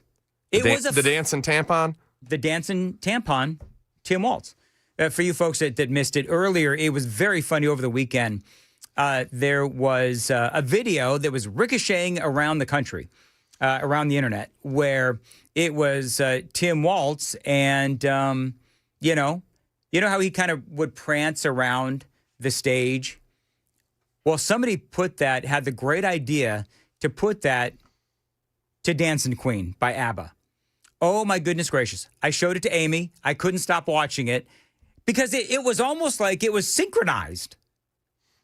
You know what I mean? He's like doing the whole double wave and everything. And he's not quite gazelle-like in his dancing and his prancing around the stage. Not gazelle-like at all. But the whole point is that, EJ, you're going to want to listen after the news at 9. I'm sure that she's got all kinds of great stuff in for Chris Hand. And I think she's probably got a lot to say about Tim Walz, who, for whatever reason, I understand. I mean, why is he back all of a sudden? Maybe it's just because of the whole Minnesota. Oh, you know why it is? It's because of the New York Times and the Daily Mail, I guess, over the weekend. I did this earlier, where the rampant fraud is in Minnesota with the Somalians. I mean, it's huge. It is absolutely huge and horrifying. And it's looking like he may have had something to do with covering up people looking into it. Yeah, the whistleblowers. We talked about this. We talked about all this. So earlier we spoke about the whistleblowers who were from the Department of Health and Human Services in Minnesota. Yeah, I think, just their DHS. Yeah, their DHS. And apparently Tim Walz, as governor, bullied them, shut them down. So I guess you're always supposed to listen to whistleblowers unless, they're calling out a Democrat. Then you're supposed to bully them and shut them down. I'm not sure if he fired them or not. But anyway, we'll talk about that and a whole lot more straight ahead. This is Super Talk 99.7 WTN. ABC News, I'm Sherry Preston. A U.S. appeals court has ruled that the President Trump's former lawyer, Alina Habba, should be disqualified as New Jersey's top federal prosecutor because her appointment was illegal. The panel of judges siding with a lower court judge's ruling disqualifying her. Accused CEO killer Luigi Mangione back in a Manhattan courtroom. ABC's Allison Cossack. His attorneys want a judge to throw out a laundry list of evidence, including statements he made to police after his arrest. His attorneys claim Mangione was not read his Miranda rights until 17 minutes after police started questioning him. His lawyers also claim the search of a backpack seized during his arrest was illegal, conducted without a warrant. Following snowfall in the Midwest, the South is bracing for its own blast of winter today, including freezing rain and snow. Lawmakers from both congressional parties are supporting congressional reviews of U.S. military strikes against those suspected drug smuggling boats in the Caribbean. This is ABC News. 8:32, Nashville's Morning News on Super Talk 99.7 WTN. And I want to tell you about my friends at Stoltz Co. Listen, this is a great Tennessee company. They do continue to grow and expand. Now, you know what Stoltz Co does, right? Stoltz Co builds pole barns, and these pole barns, they can serve as a garage, an event space, an equestrian building, even barn dominiums. That's right. Now, people can live in these pole barns, and these days, those barn dominiums, they are new and improved. Now, Stoltz Co is offering you turnkey options. That means that they handle the design, the construction, and the amazing finishing touches as well. You turn the key, and friends, you are home, courtesy of my friends at Stoltz Co. Now, these pole barns, they can be used as anything. So if you have some land that needs a building for whatever you want, call Stoltz Co. Tell them Dan Mandis told you to reach out. 615-622-5992, 615-622-5992. You can also find them on Instagram and Facebook to see examples of their incredible work around Middle Tennessee. Their website, it is amazing, STOLTZCO, StoltzCo.com.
Okay, if you were listening earlier, Dan and I were talking about it. It's a mess out on the roadways this morning. We've got 3 accidents on I-40 westbound, one near BNA at the airport pretty much at exit 216A. Got another at Charlotte Avenue, exit 209 over the Watkins Park area. And then our last one is going to be I-40 westbound. Oh, no, it just came off the map. Lucky for you guys. I-65 northbound before exit I-840 at exit 59 in Williamson County. There's a crash reported. And then a crash at I-840 westbound past Lewisburg Pike near exit 30. Accident still at Stewart's Ferry Pike and McCampbell Avenue out in the Donaldson area. Still have an accident at Murfreesboro Pike and Plus Park Boulevard, and an accident at I-65 southbound at the I-40 west exit 84, 8 and AB. No lanes are blocked in that accident as of now. Traffic every 10 minutes every morning on Super Talk 99.7 WTN.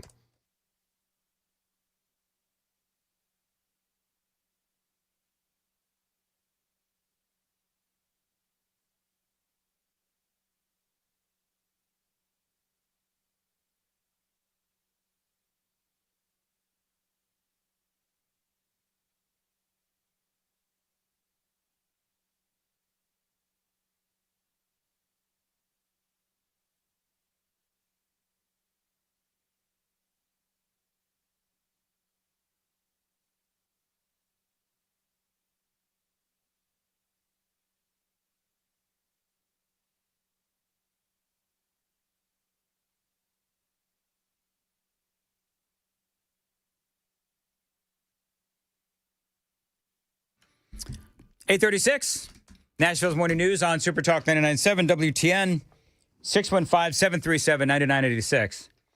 We got an EJ Host alert. I've been promoting you all morning long. EJ, hello. Good morning. You got her mic on?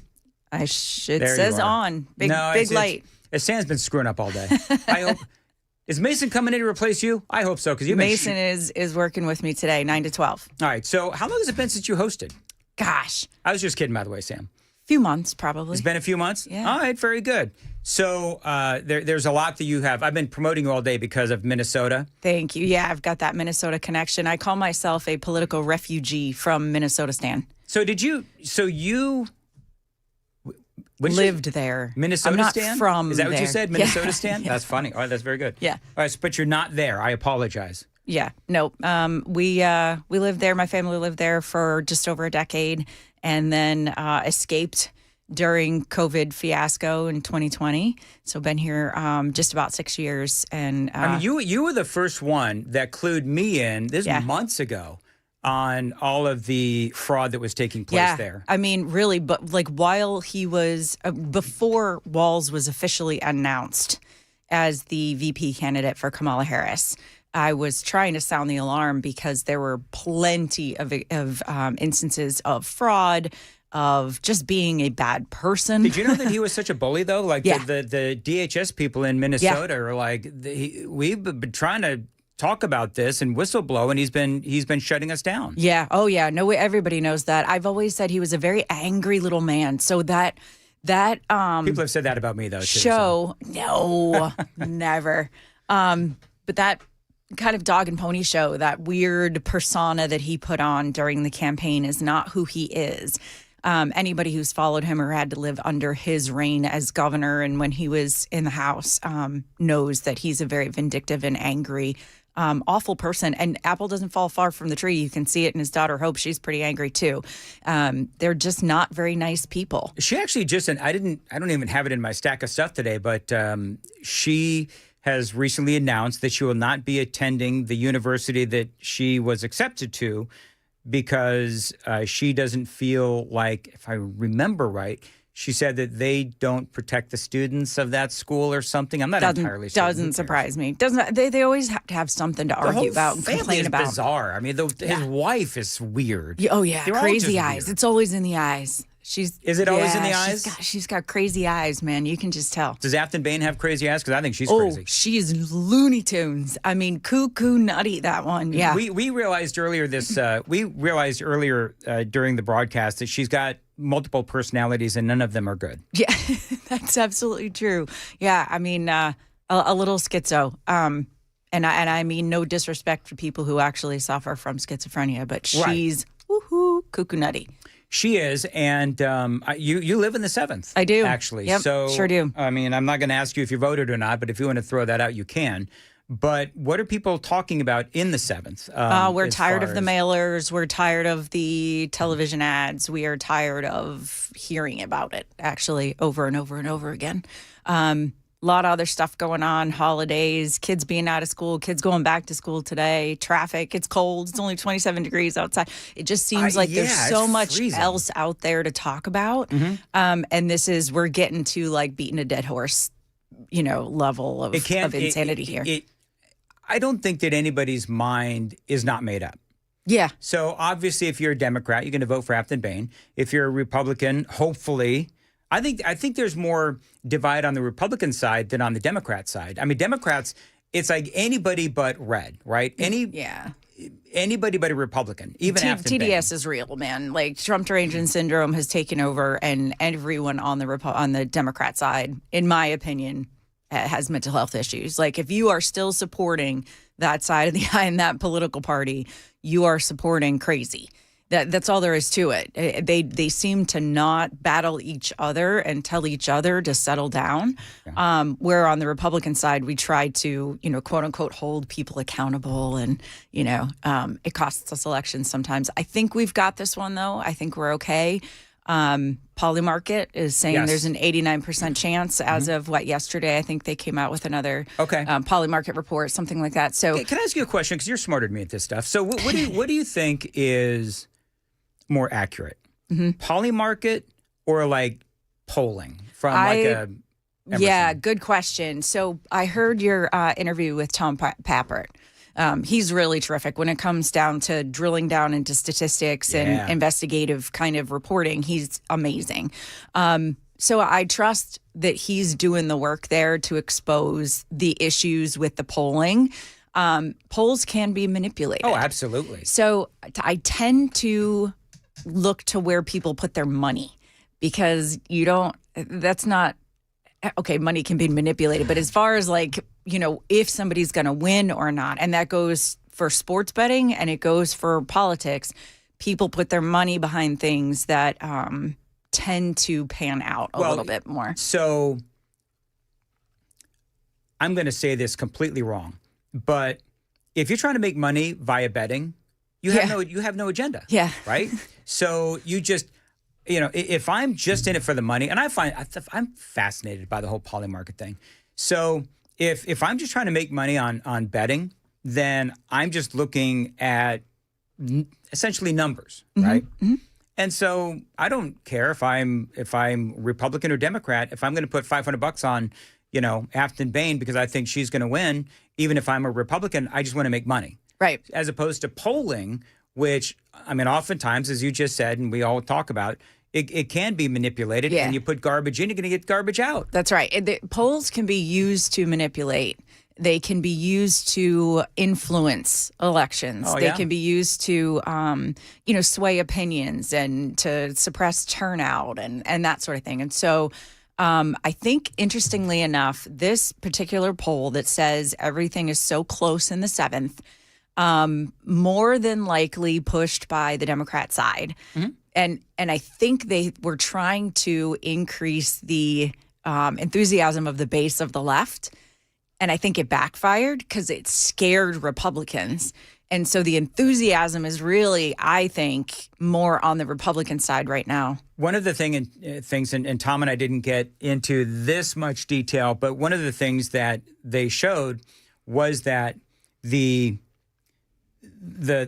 crush from some of these rural districts and out in Montgomery County, it came in the later part of polling and of the early voting. The reason why perhaps that is because they did see that Emerson polling, and that did scare the crap out of people, and they did come in the later part of that early voting, which, I mean, I think that's great. I mean, obviously we need to get the vote out whenever. Are you worried about the weather impact for tomorrow? Not really. No? Nah, I don't think so. If you want to vote, you're going to vote. I don't think, and you know, if there is going to be a slick road or anything like that, it's going to be earlier in the day. There's plenty of time the rest of the day and after work to go vote. So no, I'm not worried about the weather at all. One of the things that, and I have found this really interesting, is that, you know, and you probably, if you've been driving in, then you probably heard me talk about this, but I'd love to get your take on it. Where, you know, Trump is talking about a pause of, migration, visas, trying to kick people out and so forth.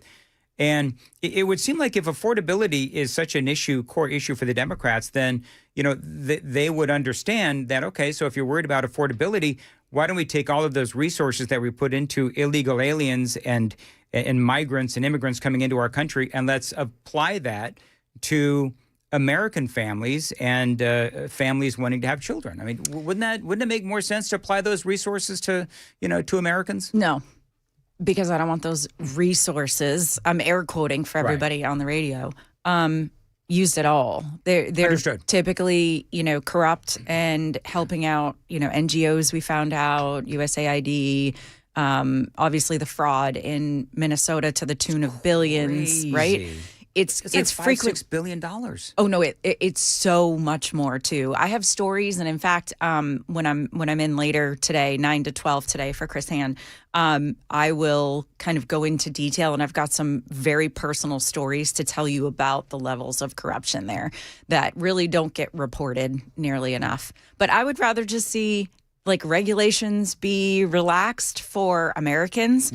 I think you get the migrants out of our housing, our apartment complexes and things like that are now overrun with immigrants, and the complexes and the developers are getting money from the government again, wrought with fraud. You kick out, you get out all the fraud, you get out all, you know, the illegal aliens and so forth. Then you are increasing the level of housing that is available for Americans, and I think that in and of itself would do. I think that would do a lot. Wonders. I really do.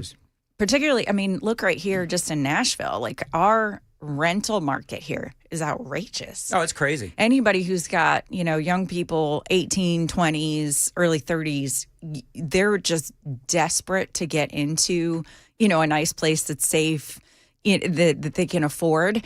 And once they get in, they're like, oh, okay, now I don't have any money to save.